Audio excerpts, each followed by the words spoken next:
ಸಂಸ್ಥೆಯ ಕಾರ್ಯದರ್ಶಿಗಳಾದ ಶ್ರೀ ಉಡೇಪಿ ಕೃಷ್ಣ ಸರ್, ಇಂದು ನೀವು ನಮ್ಮೊಂದಿಗಿರುವುದು ನಮ್ಮ ಹೆಮ್ಮೆ ಸರ್. ಫೆಬ್ರವರಿ 1 ಜನಿಸಿದಂತಹ ನೀವು 60ರ ದಶಕಗಳನ್ನು ಪೂರೈಸಿದ್ದೀರಿ. ನಿಮ್ಮ ಅನುಭವ, ನಿಮ್ಮ ಮಾತುಗಳಿಗೆ ನಾವೆಲ್ಲರೂ ಅಭಿಮಾನಿಗಳು. ನಮ್ಮ ಸಂಸ್ಥೆಯೊಂದಿಗೆ ನಿಕಟ ಬಾಂಧವ್ಯವನ್ನು ಹೊಂದಿರುವ ನೀವು ನಮ್ಮ ಅಧ್ಯಕ್ಷರಿಗೂ ಕೂಡ ಸ್ನೇಹಿತರಾಗಿದ್ದೀರಿ. ನಮಗೆ ನಿಮ್ಮನ್ನು ಅತಿಥಿಗಳು ಅಂತ ಹೇಳೋದಕ್ಕಿಂತ ಆತ್ಮೀಯರು, ಮನಸ್ಸಿಗೆ ಹತ್ತಿರವಾದವರು ಅಂತ ನಾವು ಭಾವಿಸ್ತೇವೆ. ಇಷ್ಟು ನಿಮ್ಮ ಮಾತುಗಳು ನದಿಯಂತೆ ಹರಿಯುತ್ತೆ, ಆದರೆ ನಿಮ್ಮ ಬಗ್ಗೆ ಎಷ್ಟು ಹೇಳಲಿಕ್ಕೂ ಪದಗಳು ಸಾಲದು ಅಂತ ನಾನು ಭಾವಿಸ್ತೇನೆ. ಇಂದು ನೀವು ನಮ್ಮೊಂದಿಗಿರುವುದು ನಮ್ಮ ಹೆಮ್ಮೆ, ಗೌರವ. ನಮ್ಮ ಗಂಗಾ ಸಂಸ್ಥೆ ನಿಮ್ಮನ್ನು ಸನ್ಮಾನಿಸಲು ವೇದಿಕೆಗೆ ಆಹ್ವಾನಿಸುತ್ತದೆ. ದಯಮಾಡಿ ವೇದಿಕೆಗೆ ಆಗಮಿಸಿ. ಹಾಗೆಯೇ ನಮ್ಮ ಸಂಸ್ಥೆಯ ಅಧ್ಯಕ್ಷರು, ಕಾರ್ಯದರ್ಶಿಗಳು, ಪ್ರಾಂಶುಪಾಲರು ಕೂಡ ಆಗಮಿಸಿ ಶ್ರೀಯುತ ಉಡೇಪಿ ಕೃಷ್ಣ ಸರ್ ಅವರಿಗೆ ಗೌರವ ಸನ್ಮಾನವನ್ನು ನೀಡಬೇಕಂತ ಕೇಳ್ಕೊಳ್ತೇನೆ. ಇಂದು ಮುಖ್ಯ ಅತಿಥಿಗಳಾಗಿ ಆಗಮಿಸಿರುವ ಶ್ರೀಮತಿ ವಸುಂಧರಾ ಮೇಡಮ್ ಕೂಡ ಈ ಸನ್ಮಾನ ಕಾರ್ಯಕ್ರಮದಲ್ಲಿ ಭಾಗಿಯಾಗಬೇಕು ಅನ್ನೋದು ನಮ್ಮ ಆಸೆ.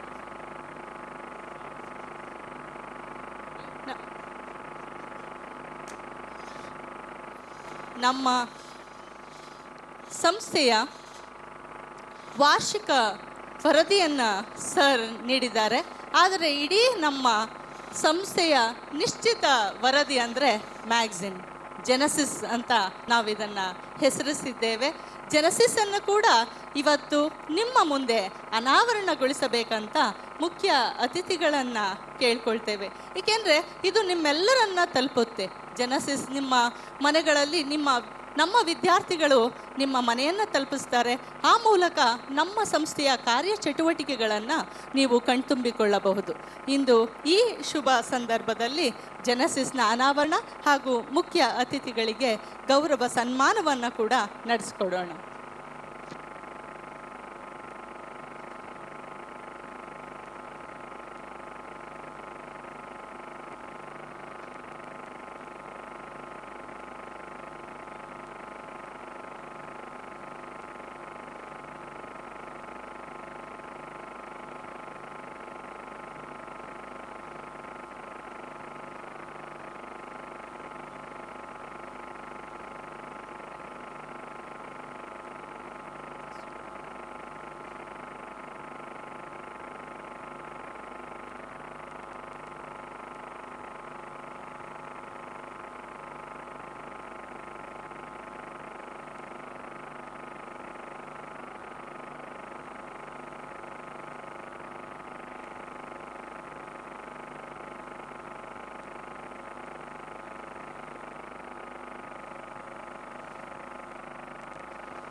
ಜೆನಸಿಸ್ ಈಗ ನಿಮ್ಮ ಮುಂದೆ ಅನಾವರಣಗೊಳಿಸಿದ್ದಾರೆ ಮುಖ್ಯ ಅತಿಥಿಗಳು ಶ್ರೀ ಉಡೇಪಿ ಕೃಷ್ಣ ಸರ್ ಹಾಗೂ ವಸುಂಧರಾ ಭೂಪತಿ ಮ್ಯಾಮ್ ಹಾಗೂ ನಮ್ಮ ಸಂಸ್ಥೆಯ ಗಣ್ಯರು.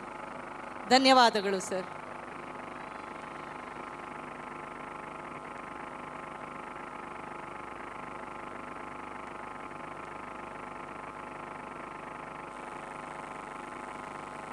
ವಿವೇಕವೆಂಬುದು ಸಂಪತ್ತಾದರೆ ಧೈರ್ಯವೆಂಬುದು ಮಹಾ ಸಂಪತ್ತು. ಉತ್ಸಾಹವೆಂಬುದು ಅದಕ್ಕಿಂತಲೂ ಮಿಗಿಲಾದ ಸಂಪತ್ತು. ಯಾರ ಬಳಿ ಈ 3 ಸಂಪತ್ತುಗಳಿರುತ್ತವೆಯೋ ಅವರೇ ಜಗತ್ತಿನ ಅತಿ ದೊಡ್ಡ ಶ್ರೀಮಂತರು.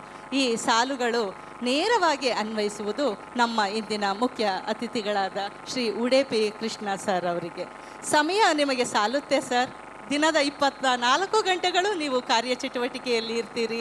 ಹಾಗಾಗಿ ಕುವೆಂಪುರವರ ಅದ್ಭುತವಾದ ವಿಚಾರಗಳನ್ನು ತಿಳಿದು ಗಾಂಧಿಯ ತತ್ವವನ್ನು ಇಂದಿಗೂ ಪಾಲಿಸ್ತಾ ಇರುವಂತಹ ಏಕೈಕ ವ್ಯಕ್ತಿ ಯಾರಾದರೂ ಇದ್ದಾರೆ ಅಂದರೆ ಅವರು ಉಡೇಪಿ ಕೃಷ್ಣ ಸರ್ ಅಂತ ನನ್ನ ಭಾವನೆ. ಏಕೆಂದರೆ ಸರ್ ಅಷ್ಟು ಗಾಂಧಿವಾದಿ, ಅವರ ವಿಚಾರ, ಅವರ ಮನೋಭಾವ, ಅವರ ಬಗ್ಗೆ ಇರುವಂತಹ ಪುಸ್ತಕಗಳು, ಅವರಿಗೇ ಅರ್ಪಿತಗೊಂಡಂತಹ ಪುಸ್ತಕಗಳನ್ನು ಗಮನಿಸಿದರೆ ಸರ್ ಅವರ ವ್ಯಕ್ತಿತ್ವ ಎಷ್ಟು ಶ್ರೀಮಂತ ಹಾಗೂ ಧೀಮಂತವಾಗಿದೆ ಅಂತ ನಾವು ಭಾವಿಸ್ಬೋದು. ಇಂದು ಗಂಗಾ ಮಾತರಂ ವಾರ್ಷಿಕೋತ್ಸವ ಕಾರ್ಯಕ್ರಮಕ್ಕೆ ತಮ್ಮ ಒಂದು ಅಮೂಲ್ಯವಾದ ಸಮಯವನ್ನು ನಮ್ಮೊಂದಿಗೆ ಮೀಸಲಿಟ್ಟಿದ್ದಕ್ಕಾಗಿ ನಿಮಗೆ ತುಂಬು ಹೃದಯದ ಧನ್ಯವಾದಗಳು ಸರ್. ಈಗ ಶ್ರೀಯುತರಿಗೆ ನಮ್ಮ ಸಂಸ್ಥೆಯ ಗಣ್ಯರು ಪ್ರೀತಿಪೂರ್ವಕ ಹಾಗೂ ಗೌರವಪೂರ್ವಕವಾಗಿ ಅವರನ್ನು ಸನ್ಮಾನಿಸಬೇಕಂತ ಕೇಳ್ಕೊಳ್ತೇನೆ.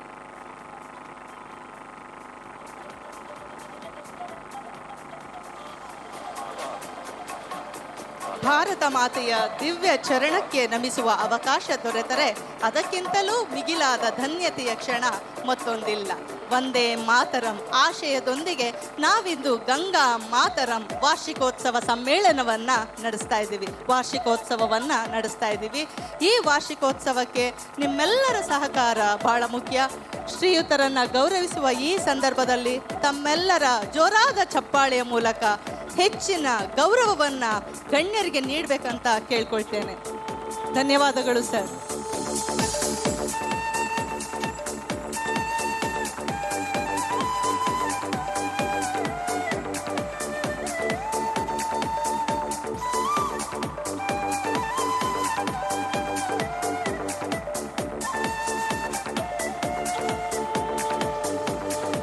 ಸರ್, ನಿಮ್ಮ ಮಾತುಗಳಿಲ್ಲದೆ ನಮ್ಮ ಕಾರ್ಯಕ್ರಮ ಪೂರ್ಣ. ನಿಮ್ಮ ಒಂದೆರಡು ಮಾತುಗಳನ್ನ ಹಂಚಿಕೊಳ್ಳಿ ಸರ್.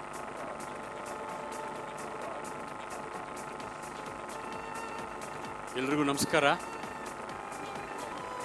ಸಂಸ್ಥೆಯ ಅಧ್ಯಕ್ಷರು ಸನ್ಮಿತ್ರರು ಆದಂಥ ಶ್ರೀ ಲಕ್ಷ್ಮೀ ನರಸಿಂಹ ಅವರೇ, ನನ್ನನ್ನು ಇವತ್ತು ಈ ಕಾರ್ಯಕ್ರಮಕ್ಕೆ ಅತ್ಯಂತ ಪ್ರೀತಿಯಿಂದ ಆಹ್ವಾನಿಸಿ ನೀವೊಂದು ಅರ್ಧ ಗಂಟೆ ಆದರೂ ಬಂದು ಹೋಗಬೇಕು ಅಂತ ಹೇಳಿದಂಥ ಡಾಕ್ಟರ್ ವೇದಾವತಿ ಮೇಡಮ್ ಅವರೇ, ಈ ಕಾರ್ಯಕ್ರಮದ ಗಂಗಾ ಮಾತರಂ ಕಾರ್ಯಕ್ರಮದ ಮುಖ್ಯ ಅತಿಥಿಗಳಾಗಿರುವಂಥ ಈ ನಾಡು ಕಂಡಂಥ ಬಹಳ ದೊಡ್ಡ ಸಾಹಿತಿ ವೈದ್ಯೆಯೂ ಆದಂಥ ಡಾಕ್ಟರ್ ವಸುಂಧರಾ ಭೂಪತಿ ಅವರೇ, ಪ್ರಾಂಶುಪಾಲರುಗಳೇ, ಶಿಕ್ಷಣ ಸಂಸ್ಥೆಯ ಎಲ್ಲ ಶಿಕ್ಷಕ ಮತ್ತು ಶಿಕ್ಷಕೇತರ ಬಂಧುಗಳೇ, ಪೋಷಕರೇ, ಆಹ್ವಾನಿತರೇ, ನನ್ನ ನೆಚ್ಚಿನ ವಿದ್ಯಾರ್ಥಿನಿಯರೇ, ನನಗೆ ಗಂಗಾ ಸಂಸ್ಥೆ ಬಹಳ ಪ್ರಿಯ. ಯಾಕೆ ಅಂತ ಹೇಳಿದ್ರೆ ಅವ್ರ ಹೆಸರಿನಲ್ಲೇ ಅವರ ಸಂಸ್ಕೃತಿ ಪ್ರತಿಬಿಂಬವಾಗುತ್ತೆ. ನಮ್ಮ ಲಕ್ಷ್ಮೀ ನರಸಿಂಹ ಅವರ ತಂದೆ ತಾಯಂದರ ಹೆಸರಲ್ಲೂ ಕೂಡ ಗಂಗಾ ಅನ್ನುವ ಪದ ಬರುತ್ತೆ. ತಾಯಿ ಗಂಗಮ್ಮ, ತಂದೆ ಗಂಗನರಸಯ್ಯ. ಹಾಗಾಗಿ ಅವರಿಬ್ಬರಿಗೂ ಪ್ರಿಯವಾಗುವಂಥ ಈ ಗಂಗಾ ಪದವನ್ನೇ ಈ ಸಂಸ್ಥೆಗೆ ಹೆಸರಿಟ್ಟು ಅವರ ಹೆಸರಿನಲ್ಲಿ ಇವತ್ತು ಶೈಕ್ಷಣಿಕ ಕೈಂಕರ್ಯವನ್ನು ಅವರು ತೊಡಗಿ ಕಳೆದ 19 ವರ್ಷಗಳಿಂದ ಈ ಕ್ಷೇತ್ರದಲ್ಲಿ ತಮ್ಮದೇ ಆದಂಥ ಒಂದು ವಿಶೇಷವಾದಂಥ ಶೈಕ್ಷಣಿಕ ಸೇವೆಯನ್ನು ಸಲ್ಲಿಸ್ತಾ ಇರುವಂಥ ಆ ಕುಟುಂಬಕ್ಕೆ ನಾನು ತುಂಬ ಆಭಾರಿಯಾಗಿದ್ದೇನೆ. ತುಂಬ ಅಭಿನಂದನೆಗಳನ್ನು ಈ ಸಂದರ್ಭದಲ್ಲಿ ಸಲ್ಲಿಸಲಿಕ್ಕೆ ಬಯಸ್ತೇನೆ. ನನಗೊಂದು ಸಂತೋಷ ಏನು ಅಂತಂದರೆ, ಈ ಶಿಕ್ಷಣ ಸಂಸ್ಥೆಯಲ್ಲಿ ಅಕಾಡೆಮಿಕ್ ವಿಚಾರಗಳಲ್ಲಿ ಎಷ್ಟು ಒತ್ತು ಕೊಡ್ತಾರೋ ಅಷ್ಟೇ ಕರಿಕ್ಯುಲರ್ ಆ್ಯಂಡ್ ಎಕ್ಸ್ಟ್ರಾ ಕರಿಕ್ಯುಲರ್ ಆ್ಯಕ್ಟಿವಿಟೀಸ್ಗೂ ಕೂಡ ಒತ್ತು ಕೊಡ್ತಾ ಇರ್ತಕ್ಕಂಥದ್ದು ಭಾಳ ಮುಖ್ಯ ಅನಿಸುತ್ತೆ ನನಗೆ. ಇವತ್ತು ಒಂದು ವಿದ್ಯಾರ್ಥಿನಿ IAS ಟ್ರೈನಿಂಗ್ ಪಡಿತಾ ಇದ್ದಾರೆ, IAS ಮಾಡಿದ್ದಾರೆ ಅಂತಂದರೆ ಈ ಶಾಲೆಯಲ್ಲಿರುವಂಥ ಶಿಕ್ಷಕರ ಅವರ ಪರಿಶ್ರಮ, ಅವರು ಮಾಡ್ತಾ ಇರುವಂಥ ಕೆಲಸದ ಗುಣಮಟ್ಟ ಎಲ್ಲದಕ್ಕೂ ಕೂಡ ಒಂದು ಸಾಕ್ಷಿಯಾಗಿರುವಂಥದ್ದು. ಹಾಗಾಗಿ ನಾನಾದರೂ ಕೂಡ ನಮ್ಮ ಎಲ್ಲ ಇಲ್ಲಿಯ ಶಿಕ್ಷಕ ಬಂಧುಗಳಿಗೆ ನಮ್ಮ ಪೋಷಕರ ಪರವಾಗಿ ಹೃತ್ಪೂರ್ವಕವಾದ ಅಭಿನಂದನೆಗಳನ್ನು ಸಲ್ಲಿಸಲಿಕ್ಕೆ ಬಯಸ್ತೇನೆ. ಸ್ನೇಹಿತರೆ, ಮಹಾತ್ಮ ಗಾಂಧಿಯವರು ಒಂದು ಕಡೆ ಹೇಳ್ತಾರೆ, ವಾಟ್ ಈಸ್ ರಿಯಲ್ ಫ್ರೀಡಮ್ ಅಂತ ಯಾರನ್ನೋ ಕೇಳ್ತಾರೆ, ಯಾರೋ ಅವರನ್ನು ಪ್ರಶ್ನೆ ಮಾಡ್ತಾರೆ. ನಿಜವಾದ ಸ್ವಾತಂತ್ರ್ಯ ಅಂದ್ರೆ ಏನು ಅಂತ ಹೇಳಿ ಗಾಂಧೀಜಿಯವ್ರನ್ನ ಕೇಳಿದಾಗ ಗಾಂಧೀಜಿಯವರು ಹೇಳ್ತಾರೆ, real freedom means to be free of western education, western culture and western style of living ಅಂತ. ನಾವು ಎಲ್ಲಿಯವರೆಗೆ ಈ ಪಾಶ್ಚಿಮಾತ್ಯ ಶಿಕ್ಷಣದಿಂದ ಬಿಡುಗಡೆ ಹೊಂದೋದಿಲ್ವೋ, ಪಾಶ್ಚಿಮಾತ್ಯ ಜೀವನ ಶೈಲಿಯಿಂದ ಬಿಡುಗಡೆ ಹೊಂದೋದಿಲ್ವೋ, ಹಾಗೂ ಎಲ್ಲಿಯವರೆಗೆ ಈ ಪಾಶ್ಚಿಮಾತ್ಯ ಸಂಸ್ಕೃತಿಯಿಂದ ನಾವು ಬಿಡುಗಡೆ ಹೊಂದುವುದಿಲ್ವೋ ಅಲ್ಲಿಯವರೆಗೆ ನಾವು ಸ್ವತಂತ್ರರಾಗಿದ್ದೀವಿ ಅಂತ ಅಂದ್ಕೊಳ್ಳಿಕ್ಕೆ ಸಾಧ್ಯನೇ ಇಲ್ಲ. ಹಾಗಾಗಿ ನಾವು ಇವತ್ತು ನಮ್ಮ ಮಕ್ಕಳಿಗೆ ಕೊಡಬೇಕಾಗಿರ್ತಕ್ಕಂಥದ್ದು ಬಹಳ ಮುಖ್ಯವಾದ್ದೇನು ಅಂತಂದರೆ, ನಮ್ಮ ಸಂಸ್ಕೃತಿಯ ಅದ್ಭುತವಾದಂಥ ತತ್ವಗಳನ್ನು ಮಕ್ಕಳಿಗೆ ನಾವು ಕೊಡಬೇಕಾದಂಥ ಅವಶ್ಯಕತೆ ಇದೆ. Today culture defines us. The whole world is looking at India. ಇಡೀ ಪ್ರಪಂಚವೇ ಭಾರತದತ್ತ ನೋಡ್ತಾ ಇದೆ. ನಮ್ಮಲ್ಲಿರುವಷ್ಟು ಯುವ ಜನರು, ಯುವ ಶಕ್ತಿ ಪ್ರಾಯಶಃ ಎಲ್ಲೂ ಇಲ್ಲ ಅನ್ನುವಂಥದ್ದನ್ನು. ಹಾಗಾಗಿ ಇವರು ನಮ್ಮ ದೇಶಕ್ಕೆ, ಪ್ರಪಂಚಕ್ಕೆ ತಮ್ಮದೇ ಆದಂಥ ಕೊಡುಗೆ ಕೊಡಬೇಕಾದ್ರೆ ಅವರ ಬೇರುಗಳು ಬಹಳ ಗಟ್ಟಿ ಇರಬೇಕು. ನಮ್ಮ ಬೇರುಗಳು ಇರ್ತಕ್ಕಂಥದ್ದೇ ನಮ್ಮ ಸಂಸ್ಕೃತಿಯಲ್ಲಿ. ಹಾಗಾಗಿ ಮಾತೃದೇವೋ ಭವ, ಪಿತೃದೇವೋ ಭವ, ಆಚಾರ್ಯ ದೇವೋ ಭವ, ಅತಿಥಿ ದೇವೋ ಭವ, ಈ 4 ಇದೆಯಲ್ಲ, ಇದು ನಮ್ಮ ಸಂಸ್ಕೃತಿಯ ಪ್ರತೀಕ. ಯಾರು ನಮ್ಮ ತಂದೆ ತಾಯಿಗಳಿಗೆ ಗೌರವಿಸೋದಿಲ್ವೋ, ಯಾರು ಗುರುಗಳಿಗೆ ಗೌರವಿಸೋದಿಲ್ವೋ, ಮನೆಗೆ ಬಂದ ಅತಿಥಿಗಳನ್ನು ದೇವರಂತೆ ಕಾಣುವುದಿಲ್ಲವೋ, ಅಲ್ಲಿ ನಿಜಕ್ಕೂ ಎಲ್ಲೂ ಸುಖ, ಸಮೃದ್ಧಿ, ಸಂಪತ್ತು ಯಾವುದೂ ಇರೋದಿಲ್ಲ ಅನ್ನೋದನ್ನು ನಾವು ಅರ್ಥ ಮಾಡ್ಕೊಳ್ಬೇಕು. ಇವೆಲ್ಲವೂ ಕೂಡ ಬಹಳ ಮುಖ್ಯವಾದಂಥ ಮೌಲ್ಯಗಳು. ಹಾಗಾಗಿ ತಂದೆ ತಾಯಂದರು ಮಕ್ಕಳೇನಾದರೂ ಕೂಡ ಶಾಲೆಯ ಒಂದು ಸ್ವಬರ್ದಿನಲ್ಲೂ ಒಂದು 6-7 ಗಂಟೆ ಇರಬಹುದು, ಆದರೆ ಹೆಚ್ಚಿನ ಸಮಯ ಮಕ್ಕಳು ಕಳೆಯೋದೇ ನಮ್ಮ ಪೋಷಕರ ನಡುವೆ. ಹಾಗಾಗಿ ದಯಮಾಡಿ ಇಂತಹ ಅತ್ಯಂತ ಸರಳವಾದ ಬಟ್ ಬಹಳ ಮುಖ್ಯವಾಗಿರುವಂಥ ಈ ಮೌಲ್ಯಗಳನ್ನು ಮಕ್ಕಳಲ್ಲಿ ಬಿತ್ತುವಂಥ ಕೆಲಸ ನಮ್ಮ ಪೋಷಕರು ಮಾಡಬೇಕಾದ್ದು ಅನಿವಾರ್ಯ ಅನ್ನುವಂಥದ್ದು ನನ್ನ ಭಾವನೆ. ಇವತ್ತು ತಾಂತ್ರಿಕತೆ ಎಷ್ಟೋ ಅದರ ಭರಾಟೆ ಆಗ್ತಿದೆ ಅಂತ ಹೇಳಿದ್ರೆ ಅದು ಹೇಳ್ತೀರದು. Technologies is coming in its own pace and speed. ಆದರೆ ಅದಕ್ಕೆ ತಕ್ಕನಾಗಿ ನಾವು ನಮ್ಮ ಸಂಸ್ಕೃತಿಯಲ್ಲಿ ನಮ್ಮ ಮಕ್ಕಳು ಬೇರು ಗಟ್ಟಿ ಮಾಡಿಕೊಳ್ತಾ ಅವರು ತಾಂತ್ರಿಕತೆಯನ್ನು ಕೂಡ ಅವರು ಅನುಭವಿಸಬೇಕು ಅನ್ನುವಂಥದ್ದು. ನಾನು ಆ ದೃಷ್ಟಿಯಿಂದ we must give as much emphasis to culture as technology ಅನ್ನುವ ಮಾತನ್ನು ನಾನು ಈ ಸಂದರ್ಭದಲ್ಲಿ ಹೇಳಲಿಕ್ಕೆ ಬಯಸಿ, ನಾನು ಇನ್ನೊಂದು ಮಾತನ್ನು ನಾನು ಹೇಳಲೇಬೇಕು. ಏನು ಅಂತಂದರೆ, ತಂದೆ ತಾಯಿಗಳಲ್ಲಿ ನಾನು ಕೇಳ್ಕೊಳ್ಳೋದಿಷ್ಟೇ, ನಿಮ್ಮ ಮಕ್ಕಳು ಯಾವುದನ್ನು ಇಷ್ಟಪಡ್ತಾರೋ ಅದನ್ನೇ ಅವರಿಗೆ ಮುಂದಿನ ಜೀವನದ ಅವರ ಮುಂದಿನ ವಿದ್ಯಾಭ್ಯಾಸ ಇರ್ಬೋದು, ಅವರ ವೃತ್ತಿ ಇರ್ಬೋದು, ಮಾಡಲಿಕ್ಕೆ ಅವಕಾಶ ಮಾಡಿಕೊಡಿ. ಯಾವ ಕಾರಣಕ್ಕೂ ಕೂಡ ಯಾವ ಮಗುವಿಗೂ ಕೂಡ ಒತ್ತಾಯ ಮಾಡಲಿಕ್ಕೆ ಹೋಗಬೇಡಿ. ನಾನು ಇಂಜಿನಿಯರ್ ಆಗಲಿಲ್ಲ ನೀನಾದರೂ ಆಗು, ನಾನು ಡಾಕ್ಟ್ರ್ ಆಗಲಿಲ್ಲ ನೀನಾದರೂ ಆಗು ಅನ್ನುವಂಥ ಭಾವನೆ ಇದೆಯಲ್ಲ, ಅದು ಶುದ್ಧ ತಪ್ಪು ಅಂತ ನನ್ನ ಭಾವನೆ. ಭಗವಂತ ಎಲ್ಲರಲ್ಲೂ ಕೂಡ ಚೇತನ ಅನ್ನುವಂಥದ್ದನ್ನು ಕೊಟ್ಟಿದ್ದಾನೆ, ಎಲ್ಲರಿಗೂ ಸ್ವಧರ್ಮ ಅನ್ನುವಂಥದ್ದನ್ನು ಕೊಟ್ಟಿರ್ತಾನೆ. ಆ ಸ್ವಧರ್ಮದ ಒಂದು ವಿಕಾಸ ಆದರೆ ಮಾತ್ರ ವ್ಯಕ್ತಿಯ ಬದುಕು ಕೂಡ ವಿಕಾಸ ಆಗಲಿಕ್ಕೆ ಸಾಧ್ಯ. ಈಗ ಡಾಕ್ಟರ್ ಮೇಡಮ್ ವಸುಂಧರಾ ಅವರಿದ್ದಾರೆ, ಅವರು ವೈದ್ಯಕೀಯ ಕ್ಷೇತ್ರದಲ್ಲಿ ಕೆಲಸ ಮಾಡಿದರು. ಅವರು ಅನೇಕ ಬಾರಿ ಅವರ ಭಾಷಣಗಳನ್ನು ಕೇಳಿದ್ದೇನೆ. ಅವರು ಎಷ್ಟು ಚೆನ್ನಾಗಿ ಮನ ಮುಟ್ಟುವಂತೆ ಹೇಗೆ ನಾವು ಸರಳವಾಗಿ ನಮ್ಮ ಜೀವನ ಶೈಲಿಯನ್ನು ನಾವು ರೂಪಿಸಿಕೊಳ್ಳಬಹುದು, ಹೇಗೆ ನಿತ್ಯ ಜೀವನವನ್ನು ನಾವು ಆನಂದಮಯ ಮಾಡ್ಕೊಳ್ಬೋದು, ಆರೋಗ್ಯಕರ ಜೀವನ ಮಾಡ್ಕೊಳ್ಬೋದು ಅಂತ ಹೇಳುವಂಥದ್ದು. ಅದು ಯಾಕದು ಬಂದಿತ್ತು ಅಂತಂದರೆ, ಅವರ ಅಭಿರುಚಿಗೆ ತಕ್ಕನಾಗಿ ಅವರು ತಮ್ಮ ವಿದ್ಯಾಭ್ಯಾಸವನ್ನು ಪಡ್ಕೊಂಡಿದ್ದಾರೆ. ಹಾಗಾಗಿ ನಾನು ಎಲ್ಲ ತಂದೆ ತಾಯಿಗಳಲ್ಲೂ ಕೇಳ್ಕೊಳ್ಳೋದಿಷ್ಟೇ, ಮಕ್ಕಳ ಅಭಿರುಚಿ ಏನಿದೆ ಅನ್ನುವಂಥದ್ದನ್ನು ಗುರುತಿಸಿ. ನಿಮಗಿಂತಲೂ ಇನ್ಯಾರೂ ಗುರುತಿಸಲಿಕ್ಕೆ ಸಾಧ್ಯ ಇಲ್ಲ. ನೀವು ಗುರುತಿಸಿ ಮಕ್ಕಳನ್ನು ಆ ದಿಕ್ಕಿನಲ್ಲಿ ಪೋಷಿಸಿದರೆ ನಿಜಕ್ಕೂ ಅವರೆಲ್ಲರೂ ಕೂಡ ನಿಮ್ಮ ಕುಟುಂಬಕ್ಕಷ್ಟೇ ಅಲ್ಲ, ಅವರೇ ಒಂದು ದೊಡ್ಡ ಆಸ್ತಿ ಆಗ್ತಾರೆ. ಅಷ್ಟೇ ಅಲ್ಲ, ಇಡೀ ಸಮಾಜಕ್ಕೂ ಕೂಡ ಅವರು ಆಸ್ತಿ ಆಗಬಲ್ಲರು. ಆ ಕಾರಣದಿಂದ ತಂದೆ ತಾಯಂದಿರಾದವ್ರು ನಮ್ಮ ಕೆಲಸ ಏನಪ್ಪ ಅಂತಂದರೆ, ಮಕ್ಕಳಲ್ಲಿ ಎಲ್ಲಿ ಅಭಿರುಚಿ ಇದೆಯೋ ಆ ಅಭಿರುಚಿ ತಕ್ಕನಂತೆ ನಾವು ಪ್ರೋತ್ಸಾಹಿಸಿ ಅವರು ಬೆಳೀಲಿಕ್ಕೆ ನಾವು ಸಹಾಯ ಮಾಡ್ತಕ್ಕಂಥದ್ದು ಅನ್ನುವಂಥ ಮಾತನ್ನು ಹೇಳಿ, ನನ್ನನ್ನು ಇವತ್ತು ಲಕ್ಷ್ಮೀ ನರಸಿಂಹ ಅವರು ಅತ್ಯಂತ ಪ್ರೀತಿಯಿಂದ ಕರೆದು ಈ ಕಾರ್ಯಕ್ರಮದಲ್ಲಿ ನನ್ನ ಕೈನಲ್ಲಿ ಅವರ ಮ್ಯಾಗಝೀನನ್ನು ಬಿಡುಗಡೆಗೊಳಿಸಿದ್ದಷ್ಟೇ ಅಲ್ಲ, ಇವತ್ತು ಇಷ್ಟೊಂದು ಜನ ನಿಮ್ಮೆಲ್ಲರನ್ನ ಕೂಡ ಭೇಟಿಯಾಗುವಂಥ ಒಂದು ಸಂತೋಷದ ಕೆಲಸವನ್ನು ಅವರು ನನಗೆ ಕೊಟ್ಟಿದ್ದಾರೆ. ಎಲ್ಲರಿಗೂ ಕೂಡ ಹೊಸ ವರ್ಷದ ಶುಭಾಶಯಗಳನ್ನು ತಿಳಿಸಿ ನನ್ನ ಮಾತಿಗೆ ವಿರಾಮ ಹೇಳ್ತೇನೆ. ನಮಸ್ಕಾರ.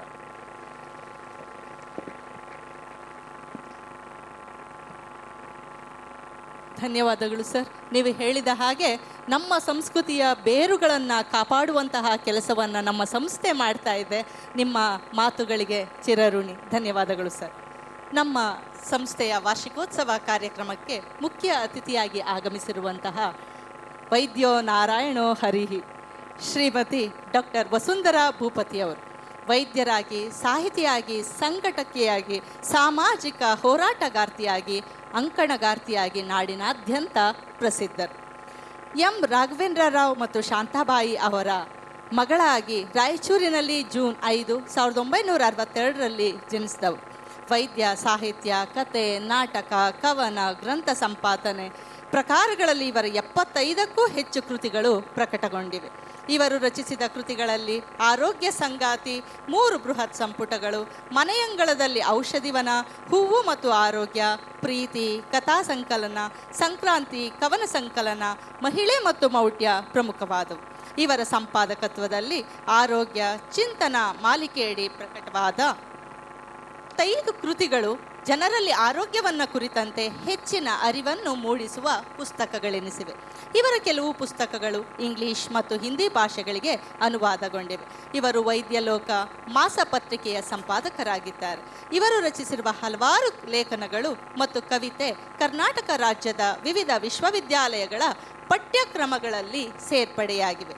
ಡಾಕ್ಟರ್ ವಸುಂಧರಾ ಭೂಪತಿಯವರು ರಾಜ್ಯ ಸರ್ಕಾರದ ಹೆಣ್ಣು ಭ್ರೂಣ ಹತ್ಯೆ ನಿಷೇಧ ಸಮಿತಿಯ ಸದಸ್ಯೆಯಾಗಿ ಕಾರ್ಯನಿರ್ವಹಿಸಿದ್ದಾರೆ. ಸತತ 2 ಅವಧಿಗೆ ಚುನಾಯಿತರಾಗಿ ಕರ್ನಾಟಕ ಲೇಖಕಿಯರ ಸಂಘದ ಅಧ್ಯಕ್ಷೆಯಾಗಿ ಹಾಗೂ ಕರ್ನಾಟಕ ರಾಜ್ಯ ವಿಜ್ಞಾನ ಪರಿಷತ್ತಿನ ಗೌರವ ಕಾರ್ಯದರ್ಶಿಯಾಗಿ ಕಾರ್ಯನಿರ್ವಹಿಸಿದ್ದಾರೆ. ಕನ್ನಡ ಪುಸ್ತಕ ಪ್ರಾಧಿಕಾರದ ಮೊದಲ ಮಹಿಳಾ ಅಧ್ಯಕ್ಷರಾಗಿ ಪುಸ್ತಕ ಸಂಸ್ಕೃತಿ ಕೈಂಕರ್ಯಕ್ಕೆ 10 ಹಲವು ಯೋಜನೆಗಳನ್ನು ಕೈಗೊಂಡಿದ್ದರು. ಜೊತೆಗೆ ರಾಜೀವ್ ಆರೋಗ್ಯ ವಿಜ್ಞಾನಗಳ ವಿಶ್ವವಿದ್ಯಾಲಯದ ಅಕಾಡೆಮಿಕ್ ಕೌನ್ಸಿಲ್ ಹಾಗೂ ಕರ್ನಾಟಕ ವಿಜ್ಞಾನ ಮತ್ತು ತಂತ್ರಜ್ಞಾನ ಅಕಾಡೆಮಿಯ ಸದಸ್ಯರಾಗಿ ಕೆಲಸ ಮಾಡಿದ್ದಾರೆ. ಹಾಗೆಯೇ ಮಹಿಳೆಯರ ಮತ್ತು ಮಕ್ಕಳ ಮೇಲಿನ ದೌರ್ಜನ್ಯ ತಡೆಗಾಗಿ ಕರ್ನಾಟಕ ಸರ್ಕಾರದ ಉನ್ನತ ಮಟ್ಟದ ತಜ್ಞರ ಸಮಿತಿಯ ಸದಸ್ಯೆಯಾಗಿ ಸೇವೆ ಸಲ್ಲಿಸಿದ್ದಾರೆ. ಇತ್ತೀಚೆಗೆ ಕರ್ನಾಟಕ ಪ್ರಕಾಶಕರ ಸಂಘದ ಮೊದಲ ಮಹಿಳಾ ಅಧ್ಯಕ್ಷೆಯಾಗಿ ಆಯ್ಕೆಯಾಗಿದ್ದಾರೆ. ಡಾಕ್ಟರ್ ವಸುಂಧರಾ ಭೂಪತಿಯವರು 2012ರಲ್ಲಿ ಜಪಾನಿನ ಹಿರೋಶಿಮಾದಲ್ಲಿ ಜರುಗಿದ ಅಂತಾರಾಷ್ಟ್ರೀಯ ವೈದ್ಯರ ವಿಶ್ವಶಾಂತಿ ಸಮ್ಮೇಳನದಲ್ಲಿ ಭಾರತವನ್ನು ಪ್ರತಿನಿಧಿಸಿದ್ದಾರೆ. 2015ರಲ್ಲಿ ಜರುಗಿದ ಬಳ್ಳಾರಿ ಜಿಲ್ಲಾ ಸಾಹಿತ್ಯ ಸಮ್ಮೇಳನದ ಸರ್ವಾಧ್ಯಕ್ಷರಾಗಿದ್ದರು. ಅಕ್ಟೋಬರ್ 2018ರಲ್ಲಿ ಬಹ್ರೇನಿನಲ್ಲಿ ಜರುಗಿದ ಪ್ರಥಮ ಅಂತಾರಾಷ್ಟ್ರೀಯ ಕನ್ನಡ ಸಾಹಿತ್ಯ ಸಮ್ಮೇಳನದಲ್ಲಿ ಸಂಪನ್ಮೂಲ ವ್ಯಕ್ತಿಯಾಗಿ ಪಾಲ್ಗೊಂಡಿದ್ದರು. 2019 ಫೆಬ್ರವರಿ 22, 23ರಲ್ಲಿ ಅರಬ್ ರಾಷ್ಟ್ರವಾದ ಅಬುದಾಬಿಯಲ್ಲಿ ಜರುಗಿದ 15ನೇ ವಿಶ್ವ ಕನ್ನಡ ಸಂಸ್ಕೃತಿ ಸಮ್ಮೇಳನದ ಸರ್ವಾಧ್ಯಕ್ಷೆಯಾಗಿದ್ದರು. 2019 ಮೇ 17, 18ರಲ್ಲಿ ಅಮೆರಿಕಾದ ನ್ಯೂಜೆರ್ಸಿಯಲ್ಲಿ ಜರುಗಿದ ಕನ್ನಡ ಸಾಹಿತ್ಯ ರಂಗ ಆಯೋಜಿಸಿದ್ದ ವಸಂತ ಸಾಹಿತ್ಯೋತ್ಸವ ಕಾರ್ಯಕ್ರಮದಲ್ಲಿ ಮುಖ್ಯ ಅತಿಥಿಯಾಗಿ ಪಾಲ್ಗೊಂಡಿದ್ದರು. ಕನ್ನಡ ಸಾಹಿತ್ಯ ಪರಿಷತ್ತಿನ ಕಾರ್ಯಕಾರಿ ಸಮಿತಿಯ ಸದಸ್ಯೆಯಾಗಿ ದುಡಿದಿದ್ದಾರೆ. ಡಾಕ್ಟರ್ ವಸುಂಧರಾ ಭೂಪತಿಯವರಿಗೆ 2007ರಲ್ಲಿ HIV ಏಡ್ಸ್ ಲೇಖನಕ್ಕೆ ಯುನಿಸೆಫ್ ಪತ್ರಿಕೋದ್ಯಮ ಪ್ರಶಸ್ತಿ, ಕರ್ನಾಟಕ ವಿಜ್ಞಾನ ಮತ್ತು ತಂತ್ರಜ್ಞಾನ ಅಕಾಡೆಮಿಯಿಂದ ಶ್ರೇಷ್ಠ ಲೇಖಕಿ ಪುರಸ್ಕಾರ, ಹೂವು ಮತ್ತು ಆರೋಗ್ಯ ಪುಸ್ತಕಕ್ಕೆ ಅಕಲಂಕ ಪ್ರಶಸ್ತಿ, ಕರ್ನಾಟಕ ವಿಜ್ಞಾನ ಮತ್ತು ತಂತ್ರಜ್ಞಾನ ಇಲಾಖೆಯಿಂದ ಶ್ರೇಷ್ಠ ವಿಜ್ಞಾನ ಸಂವಹನಕಾರ ರಾಜ್ಯ ಪ್ರಶಸ್ತಿ, 2013-14ನೇ ಸಾಲಿನ ಕರ್ನಾಟಕ ರಾಜ್ಯ ಪರಿಸರ ಪ್ರಶಸ್ತಿ, ಮೊಗ್ಗು ಅರಳುವಾಗ ಕೃತಿಗೆ ಮಾತೋಶ್ರೀ ರತ್ನಮ್ಮ ಹೆಗ್ಗಡೆ ಗ್ರಂಥ ಬಹುಮಾನ ಮತ್ತು ಡಾಕ್ಟರ್ PS ಶಂಕರ್ ವೈದ್ಯ ಸಾಹಿತ್ಯ ಪ್ರಶಸ್ತಿ ಸಾಧನೆಗಾಗಿ ಸ್ವದೇಶಿ ವಿಜ್ಞಾನ ಆಂದೋಲನ ಸಂಸ್ಥೆಯ ವಿಶ್ವೇಶ್ವರಯ್ಯ ಸಾಹಿತ್ಯ ಪ್ರಶಸ್ತಿ, ಕರ್ನಾಟಕ ಸಮುದಾಯ ಆರೋಗ್ಯ ಸಂಸ್ಥೆಯ 2023ನೇ ಸಾಲಿನ ಸಮೃದ್ಧ ಸಮುದಾಯ ಆರೋಗ್ಯ ಸಾಹಿತ್ಯ ಪ್ರಶಸ್ತಿ, ಆಯುರ್ವೇದ ಅಕಾಡೆಮಿಯಿಂದ ಆಯುರ್ವೇದ ಜ್ಯೋತಿ, ವೈದ್ಯ ರತ್ನ, ಶರಣ ಸಾಹಿತ್ಯ ಪರಿಷತ್ತಿನ ಶಂಕರಶ್ರೀ ದತ್ತಿ ಪ್ರಶಸ್ತಿ ಸೇರಿದಂತೆ ಮುಂತಾದ ಅನೇಕ ಪ್ರಶಸ್ತಿಗಳು ಇವರಿಗೆ ದೊರೆತಿವೆ. ಸಾಮಾಜಿಕ ಮತ್ತು ಸಾಂಸ್ಕೃತಿಕ ಕ್ಷೇತ್ರದ ಜೀವಮಾನ ಸಾಧನೆಗೆ ಕೊಡಮಾಡುವ 2023-24ನೇ ಸಾಲಿನ ಕರ್ನಾಟಕ ಸರ್ಕಾರದ ಅತ್ಯುನ್ನತ ಪ್ರಶಸ್ತಿಯಾದ ಅಕ್ಕ ಮಹಾದೇವಿ ಪ್ರಶಸ್ತಿಗೂ ಇವರು ಭಾಜನರಾಗಿದ್ದಾರೆ. 2021 ಅಕ್ಟೋಬರ್ನಲ್ಲಿ ಜರುಗಿದ ಕೇಂದ್ರ ಕನ್ನಡ ಸಾಹಿತ್ಯ ವೇದಿಕೆಯ ಅಖಿಲ ಕರ್ನಾಟಕ ತೃತೀಯ ಕವಿಕಾವ್ಯ ಸಮ್ಮೇಳನದ ಸರ್ವಾಧ್ಯಕ್ಷೆಯಾಗಿದ್ದರು. 2022ರಲ್ಲಿ ಕರ್ನಾಟಕ ಲೇಖಕಿಯರ ಸಂಘದ ಪ್ರತಿಷ್ಠಿತ ಅನುಪಮಾ ಪ್ರಶಸ್ತಿ, 2024ರಲ್ಲಿ FKCCIನಿಂದ ಅತ್ಯುತ್ತಮ ಮಹಿಳಾ ಉದ್ಯಮಿ ಪ್ರಶಸ್ತಿ ಮತ್ತು ಆರ್ಟ್ ಮಂತ್ರಂ ಸಂಸ್ಥೆಯಿಂದ ಆರ್ಟ್ ಮಂತ್ರಂ ಸಾಹಿತ್ಯ ಪ್ರಶಸ್ತಿಯನ್ನು ನೀಡಿ ಇವರಿಗೆ ಗೌರವಿಸಲಾಗಿದೆ. ಶ್ರೀಮತಿ ವಸುಂಧರಾ ಭೂಪತಿ ಮೇಡಮ್ ಇವರು ಇಷ್ಟೆಲ್ಲ ಸಾಧನೆಗಳನ್ನು ಮಾಡಿದರೂ ಸಹ ಎಷ್ಟು ಸರಳವಾಗಿ ನಮ್ಮೊಂದಿಗೆ ಕುಳಿತಿದ್ದಾರೆ, ಕಾಣಿಸ್ಕೊಳ್ತಾ ಇದ್ದಾರೆ. ಇದು ತುಂಬ ಹೆಮ್ಮೆಯ ಸಂಗತಿ. ನಿಮ್ಮಂತಹ ಡಾಕ್ಟರ್, ಲೇಖಕಿ, ಬರಹಗಾರ್ತಿ ಇಂದು ನಮ್ಮೊಂದಿಗಿರುವುದು ನಮ್ಮ ಸಂಸ್ಥೆಗೆ ಹೆಮ್ಮೆ ಅಂತ ನಾನು ಭಾವಿಸ್ತೇನೆ. ಶ್ರೀಮತಿ ವಸುಂಧರಾ ಭೂಪತಿ ಮೇಡಮ್ ತಮ್ಮ ಇರುವಿಕೆಯಿಂದ ಈ ವೇದಿಕೆ ಧನ್ಯೋಸ್ಮಿ ಅಂತ ಹೇಳ್ತಾ ಇದೆ. ತುಂಬ ಹೃದಯದ ಧನ್ಯವಾದಗಳು ಮ್ಯಾಮ್. ಶ್ರೀ ಅಧ್ಯಕ್ಷರು, ಪ್ರಾಂಶುಪಾಲರು, ಕಾರ್ಯದರ್ಶಿಗಳು, ಶ್ರೀಮತಿ ವಸುಂಧರಾ ಭೂಪತಿ ಮೇಡಮ್ ಅವರನ್ನು ಆತ್ಮೀಯವಾಗಿ ಸನ್ಮಾನಿಸ್ಬೇಕಂತ ಕೇಳ್ಕೊಳ್ತೇನೆ. ತಮ್ಮ ಸಾಧನೆಗಳು ಇನ್ನಷ್ಟು ಹೆಚ್ಚಾಗಲಿ, ನಾಡಿನಾದ್ಯಂತ ಅಂತಾರಾಷ್ಟ್ರೀಯ ಮಟ್ಟದಲ್ಲಿ ಈಗಾಗಲೇ ಹೆಸರು ಪಡೆದಿರುವ ನೀವು ಇನ್ನೂ ಹೆಚ್ಚು ಹೆಚ್ಚು ಮಕ್ಕಳಿಗೆ ಸ್ಫೂರ್ತಿದಾಯಕವಾಗಲಿ ಅಂತ ನಮ್ಮ ಸಂಸ್ಥೆಯಿಂದ ಆಶಿಸ್ತೇವೆ. ಭಗವಂತ ನಿಮಗೆ ಆಯಸ್ಸು ಆರೋಗ್ಯವನ್ನು ಕರುಣಿಸಲಿ ಅಂತ ಈ ವೇದಿಕೆಯ ಮೂಲಕ ಪ್ರಾರ್ಥಿಸುತ್ತೇನೆ.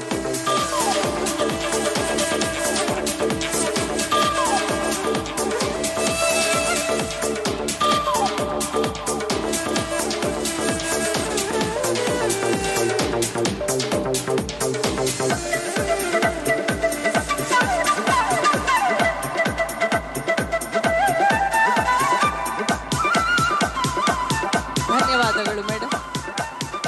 ಸನ್ಮಾನ ನಡೆಸಿಕೊಟ್ಟ ಎಲ್ಲರಿಗೂ ತುಂಬ ಹೃದಯದ ಧನ್ಯವಾದಗಳು.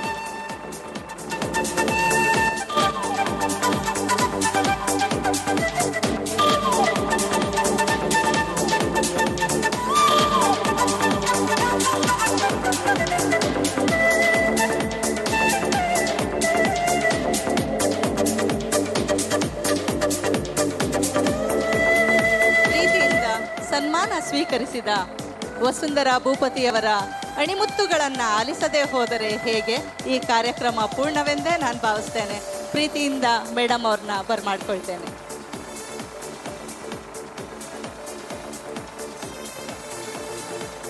ಎಲ್ಲರಿಗೂ ನಮಸ್ಕಾರ. ಗಂಗಾ ಅಂತಾರಾಷ್ಟ್ರೀಯ ಶಾಲೆಯ ವಾರ್ಷಿಕೋತ್ಸವದ ಶುಭಾಶಯಗಳು. ವೇದಿಕೆಯಲ್ಲಿ ನನ್ನೊಂದಿಗೆ ಇರುವಂತಹ ಹಿರಿಯರಾದ ಗಾಂಧಿ ಸ್ಮಾರಕ ಟ್ರಸ್ಟ್ನ ಅಧ್ಯಕ್ಷರು ಮತ್ತು ಶೇಷಾದ್ರಿಪುರಂ ದತ್ತಿ ಶಿಕ್ಷಣ ಸಂಸ್ಥೆಗಳ ಮುಖ್ಯಸ್ಥರು ಆಗಿರುವಂತಹ ಮತ್ತು ನಾಡೋಜ ಉಡುಪಿ ಕೃಷ್ಣ ಅವರು, ಅವ್ರಿಗೆ ಇನ್ನೊಂದು ಇತ್ತೀಚೆಗಷ್ಟೇ ಅವಾರ್ಡ್ ಬಂದಿದೆ, ಅದನ್ನು ತಮ್ಮೆದುರು ನಾನು ಹಂಚ್ಕೊಳ್ಳೋದಕ್ಕೆ ಬಯಸ್ತೀನಿ. ಕರ್ನಾಟಕ ವಿಜ್ಞಾನ ತಂತ್ರಜ್ಞಾನ ಅಕಾಡೆಮಿಯಿಂದ ಫೆಲೋಶಿಪ್ ಕೊಡಮಾಡಲಾಗಿದೆ. ಅವ್ರಿಗೆ ಎಲ್ಲರ ಪರವಾಗಿ ಅಭಿನಂದನೆಗಳನ್ನು ಹೇಳ್ತೇನೆ. ಈ ತಿಂಗಳ 13ಕ್ಕೆ ಅದು ಪ್ರಶಸ್ತಿ ಪ್ರದಾನ ಕಾರ್ಯಕ್ರಮ ಕೂಡ ಇದೆ.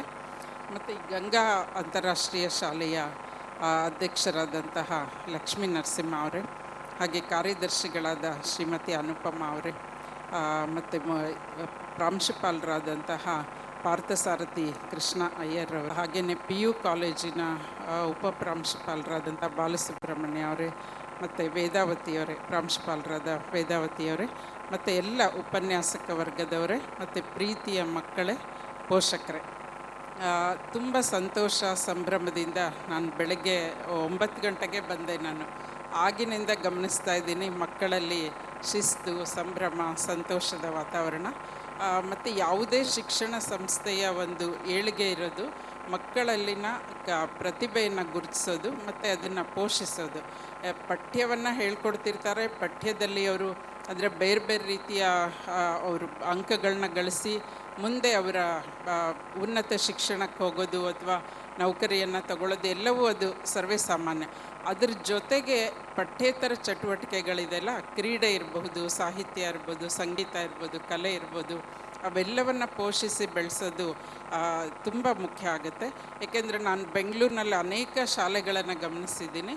ನಾಯಿ ಕೊಡಗಳ ಥರ ಇರ್ತವೆ, ಇಷ್ಟು ಇಟ್ಟಿಗೆ ಗೂಡಿನ ಥರ ಶಾಲೆಗಳು. ಆ ಮಕ್ಳಿಗೆ ಉಸಿರಾಡೋಕ್ಕೂ ಜಾಗ ಇರಲ್ಲ. ಅಂತಹ ಕೋಣೆಗಳಲ್ಲಿ ಆ ಮಕ್ಕಳು ಪಾಠವನ್ನು ಕೇಳಬೇಕಾಗುತ್ತೆ. ಆಟ ಅಂತೂ ದೂರ ಉಳೀತು. ಆದರೆ ಇಲ್ಲಿ ಕ್ರೀಡೆಗೆ ಮೈದಾನ ಇದೆ ಮತ್ತು ಎಲ್ಲ ರೀತಿಯ ಪ್ರೋತ್ಸಾಹವನ್ನು ಕೂಡ ಸಂಸ್ಥೆಯವರು ಮಾಡ್ತಾ ಇದ್ದಾರೆ.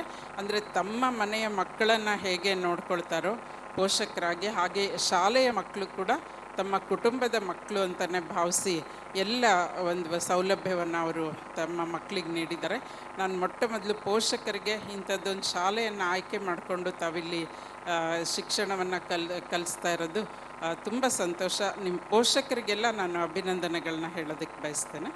ಏಕೆಂದರೆ ಮಕ್ಕಳಿಗೆ ಕೊಡಬೇಕಾಗಿದ್ದು ಬಹಳ ಮುಖ್ಯವಾಗಿ ನಾವು ಶಿಕ್ಷಣ, ಆರೋಗ್ಯ ಮತ್ತು ಅವರ ಸರ್ವತೋಮುಖ ಬೆಳವಣಿಗೆಗೆ, ವ್ಯಕ್ತಿತ್ವ ವಿಕಸನಕ್ಕೆ ಬೇಕಾಗುವ ವಾತಾವರಣವನ್ನು ನಾವು ಕುಟುಂಬದಲ್ಲಿ, ಶಾಲೆಯಲ್ಲಿ, ಸಮಾಜದಲ್ಲಿ ನಿರ್ಮಾಣ ಮಾಡಬೇಕು. ಆಗಲೇ ಮಕ್ಕಳ ಬೆಳವಣಿಗೆ ಸಾಧ್ಯ ಆಗುತ್ತೆ. ಆ ನಿಟ್ಟಿನಲ್ಲಿ ಅಕ್ಷರ ದಾಸೋಹವನ್ನು, ನನಗೆ ಆಶ್ಚರ್ಯ ಆಯಿತು, ಇದು ಭಾನುವಾರ ಈ ವಾರ್ಷಿಕೋತ್ಸವ ಮಾಡ್ತಾ ಇದ್ದಾರಾ ಅಂತ. ಆಮೇಲೆ ಕೇಳಿದೆ, ಸಾಮಾನ್ಯವಾಗಿ ಶಾಲೆಗಳು ಭಾನುವಾರ ರಜೆ ಇರುತ್ತೆ, ಬೇರೆ ವಾರದ ದಿನಗಳಲ್ಲಿ ಮಾಡೋದು ವಾಡಿಕೆ ಅಂತ. ಅದರ ನಂತರ ಗೊತ್ತಾಯಿತು ಈ ಸಂಸ್ಥೆಯ ರೂವಾರಿಗಳಾದಂಥ ಗಂಗನರಸಯ್ಯ ಅವರು ಹುಟ್ಟಿದ ದಿನ ಇವತ್ತು.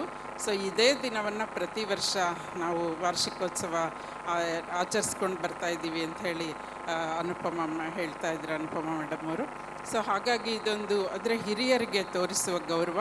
ಇವತ್ತು ನಾವು ಅದನ್ನು ಮರೆಯಾಗ್ತಾ ಇದೆ. ಏಕೆಂದರೆ ಇಂದಿನ ಮಕ್ಕಳಲ್ಲಿ ನಾವು ಹಿರಿಯರಿಗೆ ಗೌರವ ಆಗಲಿ ಮತ್ತೊಂದಾಗಲಿ ಕಡಿಮೆ ಆಗ್ತಾ ಇರೋದನ್ನು ನಾವು ಕಾಣ್ತಾ ಇದ್ದೀವಿ ಸಮಾಜದಲ್ಲಿ. ಸೊ ಅಂಥದ್ರಲ್ಲಿ ಚಿಕ್ಕ ಮಕ್ಕಳಿಂದನೇ ಹೇಗೆ ಅವ್ರಿಗೆ ಸಂಸ್ಕಾರವನ್ನು ಕಲಿಸ್ಬೇಕು ಅನ್ನುವ ನಿಟ್ಟಿನಲ್ಲಿ ಈ ಸಂಸ್ಥೆ ಕಾರ್ಯನಿರ್ವಹಿಸ್ಕೊಂಡು ಬರ್ತಾಯಿದೆ. ಅದಕ್ಕಾಗಿ ನಾನು ಮತ್ತೊಮ್ಮೆ ಅದಕ್ಕೆ ಅಭಿನಂದನೆ ಹೇಳ್ತಾ, ಮತ್ತು ಮುಖ್ಯವಾಗಿ 3 ಉದಾಹರಣೆಗಳ ಮೂಲಕ ನಿಮಗೆ ಕೆಲವು ವಿಚಾರಗಳನ್ನು ತಿಳಿಸೋದಕ್ಕೆ ಬಯಸ್ತೇನೆ. ನಿಮಗೆ ಆಶ್ಚರ್ಯ ಅನಿಸ್ಬೋದು, ಏಕೆಂದರೆ ನೀವು ಶಾಲೆಗೆ ಸೇರಿಸಿದ ಮೇಲೆ ಎಲ್ಲವೂ ಶಾಲೆಯ ಜವಾಬ್ದಾರಿ ಅಂತ ಭಾವಿಸ್ತೀರ. ಒಂದು ಶಾಲೆಗೆ ಹೋದ ತಕ್ಷಣ ಮಗು 1 ವರ್ಷ 3 ತಿಂಗಳಾಗಿರಲ್ಲ, ಇಂಗ್ಲೀಷ್ನಲ್ಲಿ ಪಟಪಟ ಅಂತ ಮಾತಾಡ್ಬಿಡ್ಬೇಕು, ಎಲ್ಲವನ್ನ ಹೇಳಿಬಿಡ್ಬೇಕು, ಒಂಥರ ಏನೋ ನಮ್ಮ ಮಗು ಎಲ್ಲ ಕಲ್ತ್ಬಿಡುತ್ತೆ. ಖಂಡಿತ ಬರೀ ಶಾಲೆಯ ಜವಾಬ್ದಾರಿ, ಶಿಕ್ಷಕರ ಜವಾಬ್ದಾರಿ ಮಾತ್ರ ಅಲ್ಲ, ಪೋಷಕರ ಜವಾಬ್ದಾರಿ ಕೂಡ ಬಹಳಷ್ಟಿರುತ್ತೆ. ಶಾಲೆಯಿಂದ ಬಂದ ತಕ್ಷಣ ಆ ದಿನ ಶಾಲೆಯಿಂದ ಏನು ಪಾಠ ಹೇಳ್ಕೊಟ್ಟಿದ್ದಾರೆ, ಏನು ಕಲ್ತಿದೆ ಮಗು, ಹೋಮ್ವರ್ಕ್ ಏನು ಮಾಡ್ತಾಯಿದೆ, ಅಥವಾ ಅದಕ್ಕೆ ಕಷ್ಟ ಇದೆಯಾ, ಯಾವ ವಿಷಯ ಕಷ್ಟ ಆಗ್ತಾಯಿದೆ. ಕೆಲವು ಮಕ್ಕಳು ಗಣಿತದಲ್ಲಿ ಚುರುಕಾಗಿದ್ದರೆ, ಕೆಲವು ಮಕ್ಕಳು ಕನ್ನಡದಲ್ಲಿ ಚುರುಕಾಗಿರ್ತವೆ, ಮತ್ತು ಕೆಲವು ಮಕ್ಕಳು ಸಮಾಜ ವಿಜ್ಞಾನದಲ್ಲಿರಬಹುದು. ಸೊ ಕೆಲವು ವಿಷಯಗಳು ಕಬ್ಬಿಣದ ಕಡಲೆ ಕೂಡ ಆಗಿರುತ್ತೆ ಮಕ್ಕಳಿಗೆ.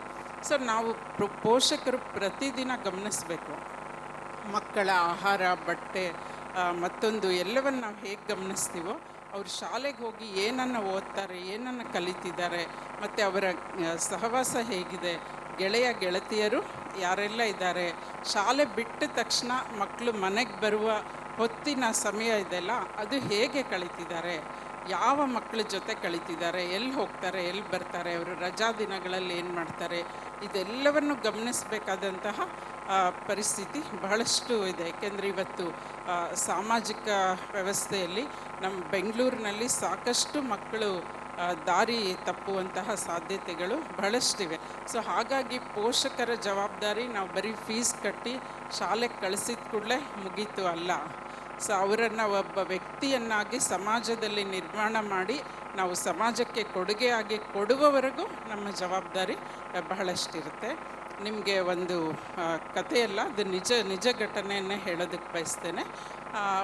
ಹೀಗೇನೆ ಒಂದು ಶಾಲೆಯಲ್ಲಿ ಒಂದು ಮಗುವನ್ನು ಅಮ್ಮ ಹೊರಗೆ ಹಾಕ್ತಾರೆ. ಅಂದರೆ TC ಕೊಡಬೇಕು, ನಿಮ್ಮ ಅಮ್ಮನ ಕರ್ಕೊಂಡು ಬಾ ಅಂತ ಹೇಳ್ತಾರೆ. ಆ ಮಗು 14 ವರ್ಷದ ಹುಡುಗ. ಸೊ ಇದು ನಮ್ಮ ದೇಶದ್ದಲ್ಲ, ಬೇರೆ ದೇಶದ ಘಟನೆ. ಸೊ ತಾಯಿಯನ್ನು ಕರ್ಕೊಂಡು ಬರ್ತಾನೆ. ತಾಯಿ ಬಂದು ಯಾಕೆ ನನ್ನ ಮಗನ ಹೊರಗಡೆ ನಿಲ್ಲಿಸಿರ್ತಾರೆ, ತಾಯಿ ಮಾತ್ರ ಒಳಗೆ ಹೋಗಿರ್ತಾಳೆ. ಯಾಕೆ ಹೊರಗೆ ಹಾಕ್ತಿದ್ದೀರಾ ಶಾಲೆಯಿಂದ ಅಂತ ಕೇಳ್ತಾರೆ ತಾಯಿ. ಅವಾಗಿಲ್ಲ, ನಿನ್ನ ಮಗ ತುಂಬ ದಡ್ಡ ಇದ್ದಾನೆ, ಅವನಿಗೆ ನೆನಪಿನ ಶಕ್ತಿನೇ ಇಲ್ಲ, ಏನೂ ಕಲಿತಾನೇ ಇಲ್ಲ, ನಮಗೆ ಅವನಿಂದಾಗಿ ತುಂಬ ತೊಂದರೆ ಆಗಿದೆ. ಅವನು ಹಂಗಿರೋದಕ್ಕೆ ಬೇರೆ ಮಕ್ಕಳು ಕೂಡ ಅವನನ್ನು ನೋಡಿ ಚೆನ್ನಾಗಿ ಓದೋ ಮಕ್ಕಳು ಕೂಡ ದಡ್ಡರಾಗ್ತಾ ಇದ್ದಾರೆ. ಅದಕ್ಕೆ ನಮ್ಗೆ ಬೇಡ ನಿಮ್ಮ ಮಗು, ನೀವು ಮನೆಗೆ ಕರ್ಕೊಂಡೋಗಿ ಅಂಥೇಳಿ TC ಕೊಟ್ಬಿಡ್ತಾರೆ. ಆ ತಾಯಿಗೆ ಕಣ್ಣಲ್ಲಿ ನೀರು ಸುರಿತಾ ಇರುತ್ತೆ.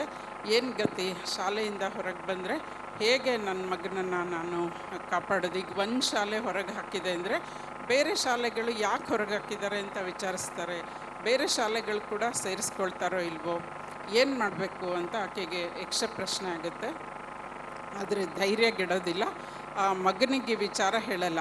ಮಗನಿಗೇನು ಹೇಳ್ತಾಳೆ ಅಂದರೆ, ನೀನು ತುಂಬ ಬುದ್ಧಿವಂತ ಕಣಪ್ಪ, ನಿನ್ನ ಬುದ್ಧಿವಂತಿಕೆಗೆ ತಕ್ಕ ಶಿಕ್ಷಕರು ಆ ಶಾಲೆಯಲ್ಲಿಲ್ಲ, ಅದಕ್ಕೆ ಹೊರಗೆ ಹಾಕಿದ್ದಾರೆ, ನಾನು ನಿನಗೆ ಪಾಠ ಹೇಳ್ಕೊಡ್ತೀನಿ ಅಂಥೇಳಿ. ಆಮೇಲೆ ಮಗನಿಗೆ ಯಾಕೆ ನೆನಪಿನ ಶಕ್ತಿ ಕಡಿಮೆ ಆಗಿದೆ, ಯಾಕೆ ಒಂದು ದಡ್ಡ ಅನ್ನಿಸ್ಕೊಂಡ ಅನ್ನೋದನ್ನು ಕಂಡುಹಿಡಿತಾಳೆ. ಏಕೆಂದರೆ ನಾವು ನೆನಪಿನ ಶಕ್ತಿಗೆ ನಾನೊಬ್ಬ ವೈದ್ಯೆಯಾಗಿ ಹೇಳಬೇಕು ಅಂದರೆ ಹಲವಾರು ಕಾರಣಗಳಿದೆ. ಮೊಟ್ಟ ಮೊದಲು ಆನುವಂಶೀಯ ಕಾರಣಗಳು, ಜೀನ್ಸ್ ಏನಿರುತ್ತೆ, ನಮ್ಮ IQ ಮಟ್ಟ, ಒಬ್ಬೊಬ್ಬರಲ್ಲಿ ಒಂದೊಂದು IQ ಮಟ್ಟ ಇರುತ್ತೆ. ಒಂದೇ ತರಗತಿಯಲ್ಲಿ ಅದೇ ಶಿಕ್ಷಕರ ಪಾಠವನ್ನು ಕೇಳಿದಂಥ 50-100 ಮಕ್ಕಳಲ್ಲಿ 10 ಮಕ್ಕಳು 90 ಮಾರ್ಕ್ಸ್ ತೆಗಿಬೋದು. ಇನ್ನೂ 10 90 ತೆಗಿಬೋದು, ಇನ್ನು ಕೆಲವರು 60 ತೆಗಿಬೋದು, ಇನ್ನು ಕೆಲವರು 30 ತೆಗಿಬೋದು, ಇನ್ನು ಕೆಲವರು ಫೇಲು ಆಗಬಹುದು. ಸೊ ಆಯಾ ಮಕ್ಕಳ IQ ಮಟ್ಟ ಏನಿದೆ ಅದನ್ನು ನಾವು ತಿಳ್ಕೊಳ್ಬೇಕಾಗತ್ತೆ ಪೋಷಕರು. ಆಮೇಲೆ ನಮ್ಮದೇ ಜೀನ್ಸ್ ನಮ್ಮ ಮಕ್ಳಿಗೆ ಬಂದಿರುತ್ತೆ, ಅವ್ರಿಗೆಲ್ಲೋ ಹೊರಗಡೆಯಿಂದ ಬರೋದಲ್ಲ, ಯಾರಿಂದನೂ ಬರೋದಿಲ್ಲ. ಸೊ ನಮ್ಮ ಕಾಂಟ್ರಿಬ್ಯೂಷನ್ನೇ ನಮ್ಮ ಮಕ್ಕಳಿಗೆ.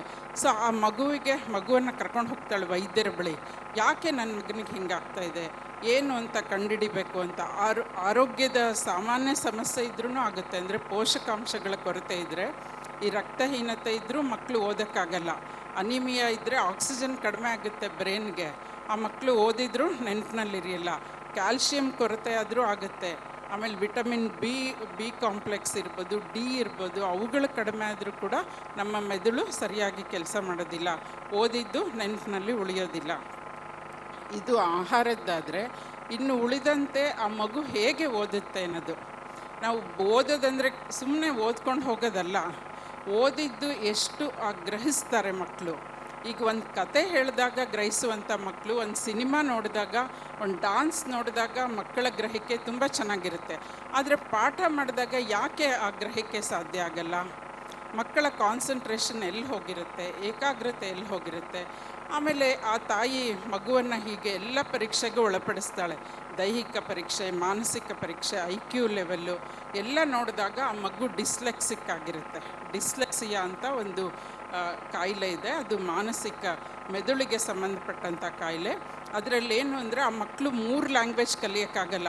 ನೀವಿಲ್ಲಿ ಕನ್ನಡ, ಹಿಂದಿ, ಇಂಗ್ಲೀಷ್ 3 ಒಟ್ಟೊಟ್ಟಿಗೆ ಕಲಿತವೆ. ಆದರೆ ಆ ಮಕ್ಕಳಿಗೆ 2 ಭಾಷೆ ಕಲಿಯೋಕ್ಕಾಗದು. 3ನೇ ಭಾಷೆ ಕಲಿತುಬಿಟ್ರೆ ಗೊಂದಲಕ್ಕೊಳಗಾಗ್ಬಿಡ್ತಾರೆ.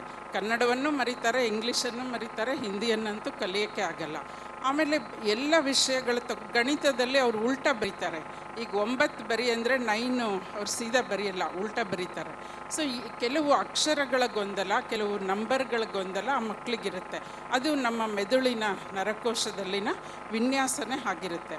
ಅದಕ್ಕೆ ಅಂತಹ ವಿಶೇಷ ಅದನ್ನು ತಿಳ್ಕೊಂಡು ಆ ತಾಯಿ ಅದಕ್ಕೆ ಟ್ರೀಟ್ಮೆಂಟ್ ಕೊಡಿಸ್ತಾರೆ. ಅಂದರೆ ಅಂತಹ ಮಕ್ಕಳಿಗೆ ನಾವು ಹೇಗೆ ಹೇಳ್ಕೊಡೋದು, 2 ಭಾಷೆಯನ್ನು ಕಲಿಸ್ಬೇಕು. ವಿಷಯಗಳು ಕೂಡ ಅವ್ರಿಗೆ ಯಾವ್ದು ಆಸಕ್ತಿ ಇದೆ ಅಂತ ನೋಡಿ ಅದನ್ನು ಮಾತ್ರ ನಾವು ಕಲಿಸ್ಬೇಕು. ಆಗ ತಾಯಿ ನಿರ್ಧಾರ ಮಾಡ್ತಾಳೆ, ನನ್ನ ಮಗನನ್ನು ಯಾವ ಶಾಲೆಯಿಂದ ಹೊರಗೆ ಹಾಕಿದ್ರೋ ನನ್ನ ಮಗನನ್ನು ಅತ್ಯಂತ ಮೇಧಾವಿಯನ್ನಾಗಿ ಮಾಡ್ತೀನಿ ಅಂತ ಶಪಥ ಮಾಡ್ತಾಳೆ. ಅವನು ಬೇರೆ ಯಾರೂ ಅಲ್ಲ, ಆ ಮಗ ಆಲ್ಬರ್ಟ್ ಐನ್ಸ್ಟೈನ್, ನೊಬೆಲ್ ಪ್ರಶಸ್ತಿಯನ್ನು ಪಡೆದಂತಹ ಬಹುದೊಡ್ಡ ವಿಜ್ಞಾನಿಯಾಗಿ ಹೊರಹೊಮ್ತಾನೆ. ಅವನಿಗೆ ಗೊತ್ತೇ ಇಲ್ಲ ಈ ವಿಚಾರ ಎಲ್ಲ ಏನಾಗಿತ್ತು ಅಂತ. ಅವರಮ್ಮ ಹೇಳಿರ್ತಾಳಲ್ಲ, ನೀನು ಬುದ್ಧಿವಂತ, ನಿನ್ಗೆ ಪಾಠ ಹೇಳ್ಕೊಡೋಷ್ಟು ಟೀಚರ್ಸ್ಗೆ ಇಲ್ಲ ಅಂತ ಹೊರಗೆ ಹಾಕಿದ್ದೆ. ಅದೇ ಅವ್ನ ತಲೆಯಲ್ಲಿರುತ್ತೆ, ನಾನು ಬುದ್ಧಿವಂತ, ನಾನು ಕಲಿತೀನಿ ಅನ್ನೋದು ಅವನ ಮನಸ್ಸಲ್ಲಿ ಬರುತ್ತೆ. So Albert Einstein theory of relativity E=mc², ಇವತ್ತು ಇಡೀ ಜಗತ್ತೇ ನಾವು ಅದನ್ನು ಎಲ್ಲದರಲ್ಲೂ ಅಳವಡಿಸ್ಕೊಂಡಿದ್ದೀವಿ. ಕ್ವಾಂಟಮ್ ಥಿಯರಿ ಇವತ್ತೇನಿದೆ ಅದರಲ್ಲಿ ಅದೇನೇ ಬರುವಂಥದ್ದು. ಸೊ ಇದು ಐನ್ಸ್ಟೈನ್ ಥಿಯರಿ ಇದಾದರೆ, ಆ ನಂತರದಲ್ಲಿ ಇಡೀ ಜಗತ್ತು ಡಿಸ್ಲೆಕ್ಸಿಯಾ ಮಕ್ಕಳಿಗಾಗಿ ವಿಶೇಷವಾಗಿ ನಮ್ಮ ಭಾರತದಲ್ಲೂ ಇದೆ, ಕರ್ನಾಟಕದಲ್ಲೂ ಇದೆ. ಡಿಸ್ಲೆಕ್ಸಿಯಾ ಅಂತ ಮಕ್ಕಳಿಗೆ ಗೊತ್ತಾದರೆ ಅವ್ರಿಗೆ ವಿಶೇಷವಾಗಿ ಅವ್ರಿಗೆ 2 ಭಾಷೆ ಕಲಿಯೋಕ್ಕೆ ಅವಕಾಶ ಮಾಡಿಕೊಡುತ್ತೆ. ಮತ್ತು ಅವರಿಗೆ ವಿಶೇಷ ತರಬೇತಿಯನ್ನು ಕೂಡ ನೀಡ್ತಾರೆ. ಸೊ ನಿಮ್ಹಾನ್ಸ್ನಲ್ಲಿ ಹೋಗಿ ಪರೀಕ್ಷೆ ಮಾಡಿಸಿ ಆ ಥರದ ತೊಂದರೆ ಇದೆಯಾ ಅಂತ ನೀವು ಸರ್ಟಿಫಿಕೇಟ್ ತಂದು ಕೊಟ್ಟರೆ ಶಾಲೆಗೆ, ಸೊ ಅವರು ಅದನ್ನು ಗಮನಿಸಿ ಶಿಕ್ಷಕರು, ಪ್ರಾಂಶುಪಾಲರು ಮುಂದೆ ತಗೊಂಡು ಹೋಗೋದಕ್ಕೆ ಸಾಧ್ಯ ಆಗುತ್ತೆ.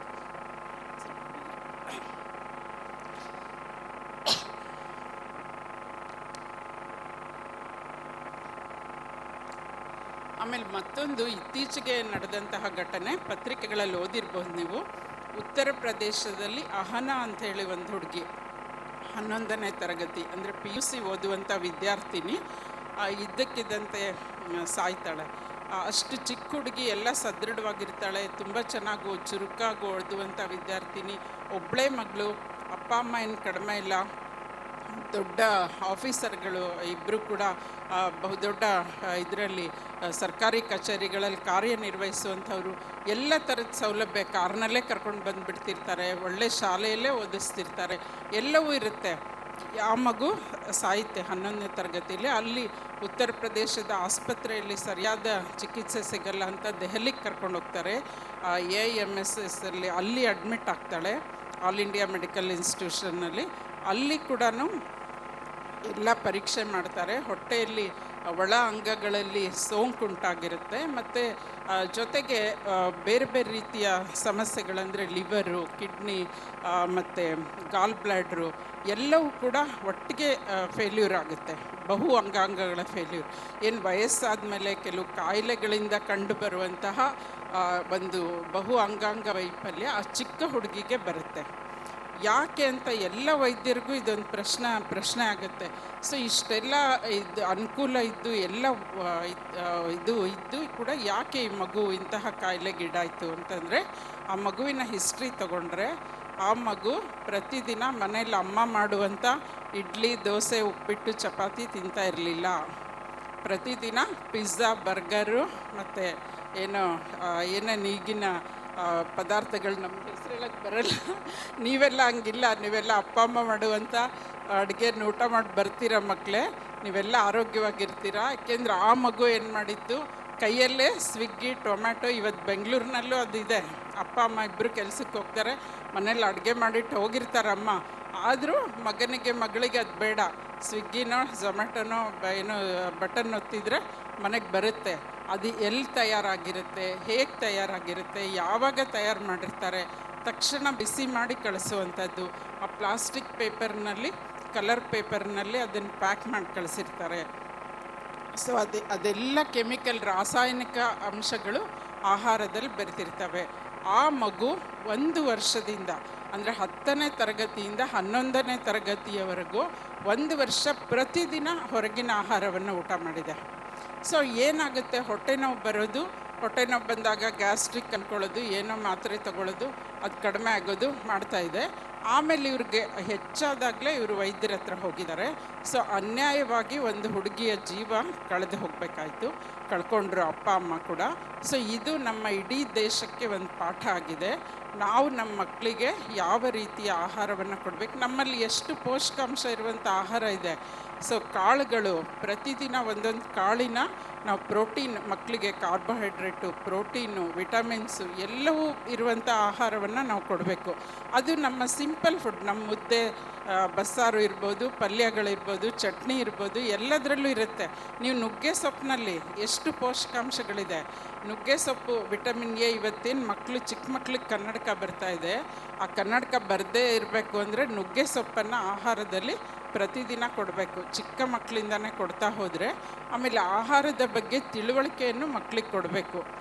ಸೊ ಅಮ್ಮಂದರು ನಾವು ಅಡುಗೆ ಮಾಡೋದಷ್ಟೇ ಇಲ್ಲ, ನಾವು ಮಾಡೋ ಆಹಾರದಲ್ಲಿ ಇವತ್ತು ಇಂಥ ಪಲ್ಯ ಮಾಡಿದ್ದೀನಪ್ಪ, ಇದು ಹಿಂಗಿದೆ, ಇಷ್ಟು ರುಚಿಯಾಗಿದೆ, ಇದರೆಲ್ಲ ಆ ವಿಟಮಿನ್ ಇರುತ್ತೆ, ಈ ವಿಟಮಿನ್ ಇರುತ್ತೆ, ಎಲ್ಲವೂ ಹೇಳಿ ಮಕ್ಕಳಿಗೆ ನಾವು ಮೊದಲೆಲ್ಲ ಕತೆ ಹೇಳ್ಕೊಂಡೆ ನಾವು ಮಕ್ಕಳನ್ನ ಬೆಳೆಸ್ತಾ ಇದ್ದಿದ್ದು. ಈಗ ಅಮ್ಮಂದ್ರಿಗೂ ಸಮಯ ಇರಲ್ಲ, ಮನೇಲಿ ಜಾಯಿಂಟ್ ಫ್ಯಾಮಿಲಿಗಳಿಲ್ಲ, ನ್ಯೂಕ್ಲಿಯರ್ ಫ್ಯಾಮಿಲೀಸು. ನಾವು ಸ್ಕೂಲಿಗೆ ದಬ್ಬಿದ್ರೆ ಸಾಕು ಮಕ್ಕಳನ್ನ ಅಂತ ನಮ್ಮ ಪಾಡಿಗೆ ನಾವು ಹೋಗ್ತಿರ್ತೀವಿ, ಅಥವಾ ಟಿ ವಿ ಮುಂದೆ ಇರ್ತೀವಿ, ಅಥವಾ ಎಲ್ಲರ ಕೈಯಲ್ಲಿ ಮೊಬೈಲು. ಸೊ ಇವತ್ತು ಮಕ್ಕಳು ಏನು ತಿಂತವೆ, ಏನು ಬಿಡ್ತವೆ, ಎಷ್ಟು ತಿಂತವೆ ಅನ್ನೋದನ್ನ ನಾವು ನೋಡ್ತಾ ಇಲ್ಲ. ನಿಮ್ಗೆ ಆಶ್ಚರ್ಯ ಆಗ್ಬೋದು, ನಾವು ತಿನ್ನುವ ಆಹಾರ ಪದಾರ್ಥದಲ್ಲಿ ಕೆಮಿಕಲ್ಸು 2800ಕ್ಕೂ ಹೆಚ್ಚು ಕೆಮಿಕಲ್ಸು ಬೆರಕೆ ಆಗಿರ್ತವೆ. ಸೊ ಇದು ನಾವು ತುಂಬ ಎಚ್ಚರಿಕೆಯಿಂದ ನಮ್ಮ ಆಹಾರವನ್ನು ನಾವು ಸೇವನೆ ಮಾಡಬೇಕಾಗಿದ್ದು, ನಮ್ಮ ಮಕ್ಕಳಿಗೆ ನೀಡಬೇಕಾಗಿದ್ದು ಬಹಳ ಮುಖ್ಯ. ಆಮೇಲೆ ಇನ್ನೊಂದು ನಿಮಗೆ ಹೇಳಲೇಬೇಕಾದಂಥ ವಿಷಯ, ಯಾಕೆಂದರೆ ಇವತ್ತು ಇನ್ನೊಂದು ಬಹಳ ಮುಖ್ಯವಾಗಿದ್ದು ಅಂದರೆ ಮೊಬೈಲು. ನಾವು ಕರೋನಾ ಟೈಮಲ್ಲಿ ನೀವೆಲ್ಲ ಮೊಬೈಲ್ ಮುಖಾಂತರನೇ ಪಾಠವನ್ನು ಕಲ್ತಿದ್ದೀರಾ, ಓದಿದ್ದೀರಿ, ಪಾಸಾಗಿದ್ದೀರಿ, ಅದೆಲ್ಲವೂ ಸರಿ. ಆದರೆ ಎಷ್ಟು ಬೇಕೋ ಅಷ್ಟನ್ನು ಬಳಕೆ ಮಾಡಬೇಕು. ಇವತ್ತೊಂದು ಹೊಸ ಕಾಯಿಲೆ ಬಂದಿದೆ, ಏನಂದರೆ ಡೂಮ್ ಸ್ಕ್ರೋಲಿಂಗ್ ಸಿಂಡ್ರೋಮ್ ಅಂತ. ಡೂಮ್ ಸ್ಕ್ರೋಲಿಂಗ್ ಸಿಂಡ್ರೋಮ್, ಮೊಬೈಲ್ ಹಿಡ್ಕೊಂಡು ಸುಮ್ಮನೆ ಸ್ಕ್ರೋಲ್ ಮಾಡ್ತಾ ಹೋಗೋದು. ಅದು ನೆಗೆಟಿವ್ ಅಂಶಗಳಿಗೆ. ನೀವು ಒಂದೇನೋ ಆನ್ ಮಾಡ್ತೀರಾ, ಯಾವುದೋ ಒಂದು ವಿಷಯ ಬರುತ್ತೆ, ಅದು ದುಃಖಕರವಾಗಿದ್ದಿರುತ್ತೆ ಅಥವಾ ಮನಸ್ಸಿಗೆ ಬೇಸರ ಆಗೋದಿರುತ್ತೆ. ಅದನ್ನ ಒಂದು ಒತ್ತಿದ ಕೂಡಲೇ, ಇವತ್ತು AI ಪ್ರಪಂಚ, ಆರ್ಟಿಫಿಷಿಯಲ್ ಇಂಟೆಲಿಜೆನ್ಸ್ ಕಾಲದಲ್ಲಿದ್ದೀವಿ ನಾವು. ಅದು ನೀವು ಯಾವುದು ಒತ್ತುತ್ತೀರೋ ಅಂಥದ್ದನ್ನೇ ಚಿತ್ರಗಳನ್ನ ಕೊಡ್ತಾ ಹೋಗುತ್ತೆ ಮೊಬೈಲು. ನಿಮಗೆ ಬೇಕೋ ಬೇಡವೋ 108 ಚಿತ್ರಗಳು ಬರ್ತವೆ. ನಿಮ್ಗೆ ಅದನ್ನ ಒಂದು ಸರಿ ನೋಡಿ ಸುಮ್ಮನಾಗಲ್ಲ ಮನಸ್ಸು. ನಮ್ಮ ಮಂಗನ ಥರ ಮನಸ್ಸು ನಮ್ಮದು ಅಲ್ವಾ. ಅದು ಮತ್ತೆ ಇನ್ನೊಂದು ನೋಡ್ತೀವಿ. ಅವಾಗ ಮನಸ್ಸಿಗೆ ಅದು ಘಾಸಿ ಆಗ್ತಾ ಹೋಗುತ್ತೆ. ಇವತ್ತು ನಿಮಾನ್ಸ್ನಲ್ಲಿ ಒಂದು ಮೊಬೈಲ್ ಕ್ಲಿನಿಕ್ ಅಂತಲೇ ಓಪನ್ ಆಗಿದೆ. ಮೊಬೈಲ್ನಿಂದ ಉಂಟಾಗುವಂತಹ ಸಮಸ್ಯೆಗಳು, ಮಾನಸಿಕ ಸಮಸ್ಯೆಗಳು, ದೈಹಿಕ ಸಮಸ್ಯೆಗಳು ಎರಡೂ ಬರ್ತಾ ಇದ್ದಾವೆ. ಮಾನಸಿಕವಾಗಿ ಆತಂಕಕ್ಕೊಳಗಾಗ್ತಾರೆ, ಆಂಗ್ಸೈಟಿ ಇರುತ್ತೆ, ಖಿನ್ನತೆಗೊಳಗಾಗ್ತಾರೆ. ಸೊ ಆ ಮಕ್ಳಿಗೆ ಭಯ ಹುಟ್ಟುತ್ತೆ. ಆಮೇಲೆ ರಾತ್ರಿ ನಿದ್ದೆ ಮಾಡಲ್ಲ. ನಾನು ಮೊನ್ನೆ PUC ಹುಡುಗ ನನ್ನ ಕ್ಲಿನಿಕ್ ಬಂದಿದ್ದರೆ ಅವರಮ್ಮ ಇವನು ಸರಿಯಾಗಿ ಬೆಳಗ್ಗೆ ಎಷ್ಟೊತ್ತಾದರೂ ಹೇಳೋದೇ ಇಲ್ಲ, 9 ಗಂಟೆ ಆದರೂ ಹೇಳಲ್ಲ. ಯಾಕೆ ಅಂದರೆ ಮಲಗೋದು 2 ಗಂಟೆಗೆ ಮಲಗ್ತಾನಂತೆ. ಏನು ಮಾಡ್ತೀಯಪ್ಪ 2 ಗಂಟೆವರೆಗೂ ಅಂದರೆ ಮೊಬೈಲ್ ನೋಡ್ತಾ ಇರೋದು. ಸೊ ಏನು ನೋಡಿ, ಮಕ್ಕಳಿಗೆ 8 ಗಂಟೆ ಕಾಲ ನಿದ್ರೆ ಬೇಕೇ ಬೇಕು. ಬೆಳವಣಿಗೆ ವಯಸ್ಸಿನಲ್ಲಿ ಮೂಳೆಗಳು ಸದೃಢವಾಗೋದಕ್ಕೆ ಮತ್ತು ಮಾಂಸಖಂಡಗಳ ಬೆಳವಣಿಗೆಗೆ, ಆಮೇಲೆ ಮೆದುಳು ಕೂಡ ಚುರುಕಾಗಿರೋದಕ್ಕೆ ನಮಗೆ ನಿದ್ರೆ ಅವಶ್ಯಕತೆ ತುಂಬ ಇದೆ. ಆ ಮಗು ಚಿಕ್ಕ ಹುಡುಗ ಹಾಗೆ 2 ಗಂಟೆವರೆಗೂ ನಿದ್ರೆ ಮಾಡಲ್ಲ ಅಂದರೆ ಅವನ ಪರಿಸ್ಥಿತಿ ಏನಾಗುತ್ತೆ ಲೆಕ್ಕ ಹಾಕಿ. ಸೊ ಇದು ಬಹಳ ದೊಡ್ಡ ಸಮಸ್ಯೆ ಆಗಿದೆ. ಆಮೇಲೆ ಬೆರಳಿನ ಸಮಸ್ಯೆ ಬರ್ತಾ ಇದೆ. ಹೀಗೆ ಒತ್ತಿ ಈ ಬೆರಳಿನ ನರಗಳು ವೀಕಾಗ್ತಾ ಇದ್ದಾವೆ. ಆಮೇಲೆ ಕುತ್ತಿಗೆ ನೋವು ಬರ್ತಾ ಇದೆ. ಆಮೇಲೆ ಅವ್ರಿಗೆ ಬೇರೆ ಬೇರೆ ತರಹದ ಸಮಸ್ಯೆಗಳು, ಆಮೇಲೆ ಕಣ್ಣಿನ ಸಮಸ್ಯೆಗಳು ಬರ್ತಾ ಇದ್ದಾವೆ. ಬಹಳಷ್ಟು ಮೊಬೈಲ್ನಿಂದಾಗಿ ಅನಾಹುತಗಳಾಗ್ತಾ ಇದ್ದಾವೆ. ಹಾಗಾಗಿ ಡೂಮ್ ಸ್ಕ್ರೋಲಿಂಗ್ ಸಿಂಡ್ರೋಮ್ ಬರದಂಗೆ ನೋಡ್ಕೊಳ್ಬೇಕಾಗಿದ್ದು ಕೂಡ ನಿಮ್ಮ ಕೈಲೇ ಇದೆ. ದಿನಕ್ಕೆ 1 ಗಂಟೆ ಮಾತ್ರ ಮೊಬೈಲು. ದೊಡ್ಡವರು ಹೇಳೋದು, ಮಕ್ಕಳಂತೂ ಮೊಬೈಲ್ ಬೇಡ. ಪಾಠ ಗೀಟ ಏನೋ ನಿಮಗೆ ಎಜುಕೇಷನ್ ಬಗ್ಗೆ ಇದ್ದರೆ ನೀವು ಇದು ಮಾಡಿ. ರಾತ್ರಿ 10 ಗಂಟೆ ಅಂದರೆ ಮಲಗಕ್ಕೆ 2 ಗಂಟೆ ಮುಂಚೆ, ನಾವು 10 ಗಂಟೆಗೋ 11 ಗಂಟೆಗೆ ಬೆಡ್ಗೆ ಹೋಗ್ತೀವಿ ಅಂದರೆ 1-2 ಗಂಟೆ ಮುಂಚೆ ಮೊಬೈಲ್ ಆಫ್ ಮಾಡಿಬಿಡ್ಬೇಕು. ಪ್ರಪಂಚ ಏನು ಮುಳುಗೋಗಲ್ಲ. ನಾವೆಲ್ಲ ಮೊಬೈಲ್ ಇಲ್ಲದೆ ಇರಲಿಲ್ವಾ? ಇತ್ತೀಚೆಗೆ ತಾನೇ ಮೊಬೈಲ್ ಬಂದಿರೋದು. ಸೊ ಬೆಳಗ್ಗೆ 9-10 ಗಂಟೆವರೆಗೂ ನೀವು ತಿಂಡಿ ತಿಂದು ಆರಾಮಾಗಿ ನಿಮ್ಮ ಕೆಲಸಕ್ಕೆ ಹೋಗೋ ಟೈಮಲ್ಲಿ ಮೊಬೈಲ್ ಆನ್ ಮಾಡ್ಕೊಳ್ಳಿ. ಆ ಸಮಯವನ್ನು ಫ್ಯಾಮಿಲಿ ಜೊತೆಗೆ ನಿಮ್ಮ ಆಹಾರದ ಬಗ್ಗೆ, ನಿಮ್ಮ ಕುಟುಂಬದ ಬಗ್ಗೆ, ಜಗತ್ತಿನ ವಿದ್ಯಮಾನಗಳ ಬಗ್ಗೆ ನೀವು ತಿಳ್ಕೊಳ್ಳೋದಕ್ಕೆ ಪುಸ್ತಕಗಳನ್ನು ಓದಿ, ಪತ್ರಿಕೆಗಳನ್ನು ಓದಿ. ಹೈಸ್ಕೂಲು ಮತ್ತು ಹೈಸ್ಕೂಲ್ ನಂತರದ ವಿದ್ಯಾರ್ಥಿಗಳಿಗೆ ನಾನು ಹೇಳೋದಕ್ಕೆ ಬಯಸ್ತೇನೆ, ಪ್ರತಿದಿನ ಒಂದು ಕನ್ನಡ ಪತ್ರಿಕೆ, ಒಂದು ಇಂಗ್ಲೀಷ್ ದಿನಪತ್ರಿಕೆ, ಎರಡನ್ನೂ ಕಂಪಲ್ಸರಿ ಓದಬೇಕು. ಅದರಲ್ಲೂ ಕೂಡ ನೀವು ಸಿನಿಮಾ, ಕ್ರಿಕೆಟ್ಟು ಬೇಡ, ಸಂಪಾದಕೀಯ ಪುಟ ಇರುತ್ತೆ, ಅಂತಾರಾಷ್ಟ್ರೀಯ ವಿದ್ಯಮಾನ ಇರುತ್ತೆ, ರಾಷ್ಟ್ರೀಯ ವಿದ್ಯಮಾನಗಳಿರ್ತವೆ. ಅಂಥದ್ದು ನೋಡಿ, ಕ್ರೈಮು, ಸಿನಿಮಾ ಅವೆಲ್ಲ ಆಚೆ ಇಟ್ಬಿಡಿ, ಅವು ಓದೋದೇ ಬೇಡ ನೀವು. ಆಮೇಲೆ ವಾರಕ್ಕೊಂದು ಮ್ಯಾಗ್ಝೈನ್, ಸುಧಾ, ತರಂಗದಂತಹ ಮ್ಯಾಗ್ಝೈನನ್ನು ಓದಬೇಕು. ಆಮೇಲೆ ತಿಂಗಳಿಗೊಂದು ಪುಸ್ತಕ, ನಿಮ್ಮ ಲೈಬ್ರರಿನೂ ಒಳ್ಳೆ ಲೈಬ್ರರಿ ಇರುತ್ತೆ. ಸೊ ನಾನು ಕೆಲವು ಪುಸ್ತಕಗಳನ್ನು ಕಳಿಸ್ಕೊಡ್ತೇನೆ ಇಲ್ಲಿಗೆ. ಸೊ ಒಂದು ಪುಸ್ತಕವನ್ನು, ತಿಂಗಳಿಗೊಂದು ಪುಸ್ತಕ ಓದಿ ನಿಮಗೇನು ಅನಿಸುತ್ತೆ ಬೇರೆಯವ್ರಿಗೆ ಹೇಳಬೇಕು, ನಿಮ್ಮ ಕ್ಲಾಸ್ನಲ್ಲೋ ನಿಮ್ಮ ಟೀಚರ್ಸ್ಗೋ ಹೇಳಿ. ಸೊ ನಿಮ್ಮ ಒಂದು ಬಹಳ ಮನಸ್ಸಿಗೆ ಎಷ್ಟು ಆನಂದ ಆಗುತ್ತೆ ಗೊತ್ತಾ. ಒಂದು ವರ್ಡ್ಸ್ವರ್ತ್ ಒಂದು ಮಾತಿದೆ ಕವಿದು, ಒಂದು ಬೃಹತ್ ಬಂಡೆಗಲ್ಲಿರುತ್ತೆ, ಬಿಸಿಲಿಗೆ ಕಾದ್ಬಿಟ್ಟಿರುತ್ತೆ, ಅಲ್ಲೊಂದು ಚಿಟ್ಟೆ ಬಂದು ಕೂತ್ಕೊಳ್ಳುತ್ತೆ. ಅದು ಕೆಲವು ಕ್ಷಣ ಅಲ್ಲಿ ಕೂತು ಹಾರಿ ಹೋಗುತ್ತೆ. ಆಗ ಕವಿ ಹೇಳ್ತಾನೆ, ಆ ಕೆಲವೇ ಕ್ಷಣ ಅದು ಚಿಟ್ಟೆ ಬಂದು ಕೂತಿದ್ದಕ್ಕೆ ಆ ಇಡೀ ಬಂಡೆಗಲ್ಲು ಹೂವಾಯಿತು ಅಂತ. ಸೊ ಅಂತಹ ಒಂದು ಬಂಡೆಗಲ್ಲು ಚಿಟ್ಟೆಯಿಂದ ಹೂವಾಗುತ್ತೆ ಅಂದರೆ, ಇಷ್ಟು ಜನ ಮಕ್ಕಳು ನೀವೆಲ್ಲ ಸೇರಿದರೆ ಈ ಜಗತ್ತು ಹೂವಾಗಿ ಅರಳೋದಿಲ್ವಾ? ನಿಮ್ಮಲ್ಲಿ ಒಳ್ಳೆಯ ಮನಸ್ಸಿದ್ರೆ ಇಡೀ ಜಗತ್ತನ್ನು ನೀವು ಅರಳಿಸೋದಕ್ಕೆ ಸಾಧ್ಯತೆ ಇದೆ. ಮತ್ತು ನಿಮಗೆಲ್ಲ ಶುಭವಾಗಲಿ. ಮತ್ತು ಈ ಶಾಲೆಯ ಮತ್ತಷ್ಟು ಏಳಿಗೆ ಕಾಣಲಿ. ನನ್ನನ್ನು ಇವತ್ತಿಲ್ಲಿ ಕರೆಸಿ ಕೆಲವು ಮಾತಾಡೋದಕ್ಕೆ ಅವಕಾಶ ಮಾಡಿಕೊಟ್ಟಿದ್ದಕ್ಕಾಗಿ ಎಲ್ರಿಗೂ ವಂದಿಸಿ ನನ್ನ ಮಾತಿಗೆ ವಿರಾಮ ನೀಡ್ತೀನಿ. ನಮಸ್ಕಾರ. ಧನ್ಯವಾದಗಳು ಮ್ಯಾಮ್. 2800 ಕೆಮಿಕಲ್ಸ್, ಡ್ರೋಮ್ ಸ್ಕ್ರೋಲಿಂಗ್ ಸಿಂಡ್ರಮ್ ಇವುಗಳ ಬಗ್ಗೆ ಮಾಹಿತಿ ನೀಡಿದ್ದಾರೆ. ಮ್ಯಾಮ್ ನೀಡಿದಂತಹ ಮಾಹಿತಿಯನ್ನು ನಮ್ಮ ಪೋಷಕರು ಗಮನಿಸಿದ್ರೆ ಸುಮಾರು ಒಂದು ಅತ್ಯುತ್ತಮವಾದ ಪ್ರಬಂಧವನ್ನು ಕೂಡ ರಚನೆ ಮಾಡಬಹುದು. ಅಷ್ಟು ಅದ್ಭುತವಾದಂಥ ಮಾಹಿತಿಗಳನ್ನು ನಮ್ಮ ಪೋಷಕರಿಗೆ ನೀಡಿದ್ದೀರಿ. ಪೋಷಕರೇ, ತಮ್ಮ ಮಕ್ಕಳಿಗಾಗಿ ಸರ್ವಸ್ವವನ್ನು ತ್ಯಾಗ ಮಾಡುವ ನೀವು ಉತ್ತಮ ಆಹಾರವನ್ನು ಒದಗಿಸೋದಕ್ಕೆ ಸಾಧ್ಯವಾಗೋದಿಲ್ವೇ? ನೋಡಿ, ಯೋಚನೆ ಮಾಡಿ. AI ಇದ್ದರೂ ಸಹ ಅಮ್ಮನ ಕೈ ರುಚಿಯನ್ನು ಮೀರಿಸೋದಕ್ಕೆ ಯಾರಿಂದಲೂ ಸಾಧ್ಯ ಇಲ್ಲ. ನಮ್ಮ ಮಾತೆಯರು ಮನಸ್ಸು ಮಾಡಿ ಉತ್ತಮ ಆಹಾರವನ್ನು ನೀಡಿ ಅಂತ ಹೇಳ್ತೇನೆ. ಹಾಗೆ ಮ್ಯಾಮ್, ನೀವು ಹೇಳಿದ ಹಾಗೆ ಓದುವ ಅಭ್ಯಾಸ ನಮ್ಮಲ್ಲಿದೆ. ಯಾವುದೇ ನೋಟ್ಸನ್ನು ಕೂಡ ನಮ್ಮ ಸಂಸ್ಥೆಯಿಂದ ಯಾವುದೇ ಮಕ್ಕಳಿಗೆ ಕಳಿಸೋದಿಲ್ಲ. ನಮ್ಮ ಪ್ರಾಂಶುಪಾಲರು, ನಿರ್ದೇಶಕರು ಅದನ್ನು ತುಂಬ ಸ್ಟ್ರಿಕ್ಟಾಗಿ ಆರ್ಡರ್ ಮಾಡಿದ್ದಾರೆ. ಅದ್ರ ಜೊತೆಗೆ 6ರಿಂದ 8ರವರೆಗೆ ಲವ್ ರೀಡಿಂಗ್ ಮನೆಯಲ್ಲೇ ಕೂಡ ಓದಿ ಅಂತ ಹೇಳಿದ್ದಾರೆ. ಆ ಘೋಷವಾಕ್ಯ ನಮ್ಮ ಸಂಸ್ಥೆಯಲ್ಲಿ ನಡೀತಾ ಇದೆ. ನಿಮ್ಮ ಅತ್ಯಮೂಲ್ಯ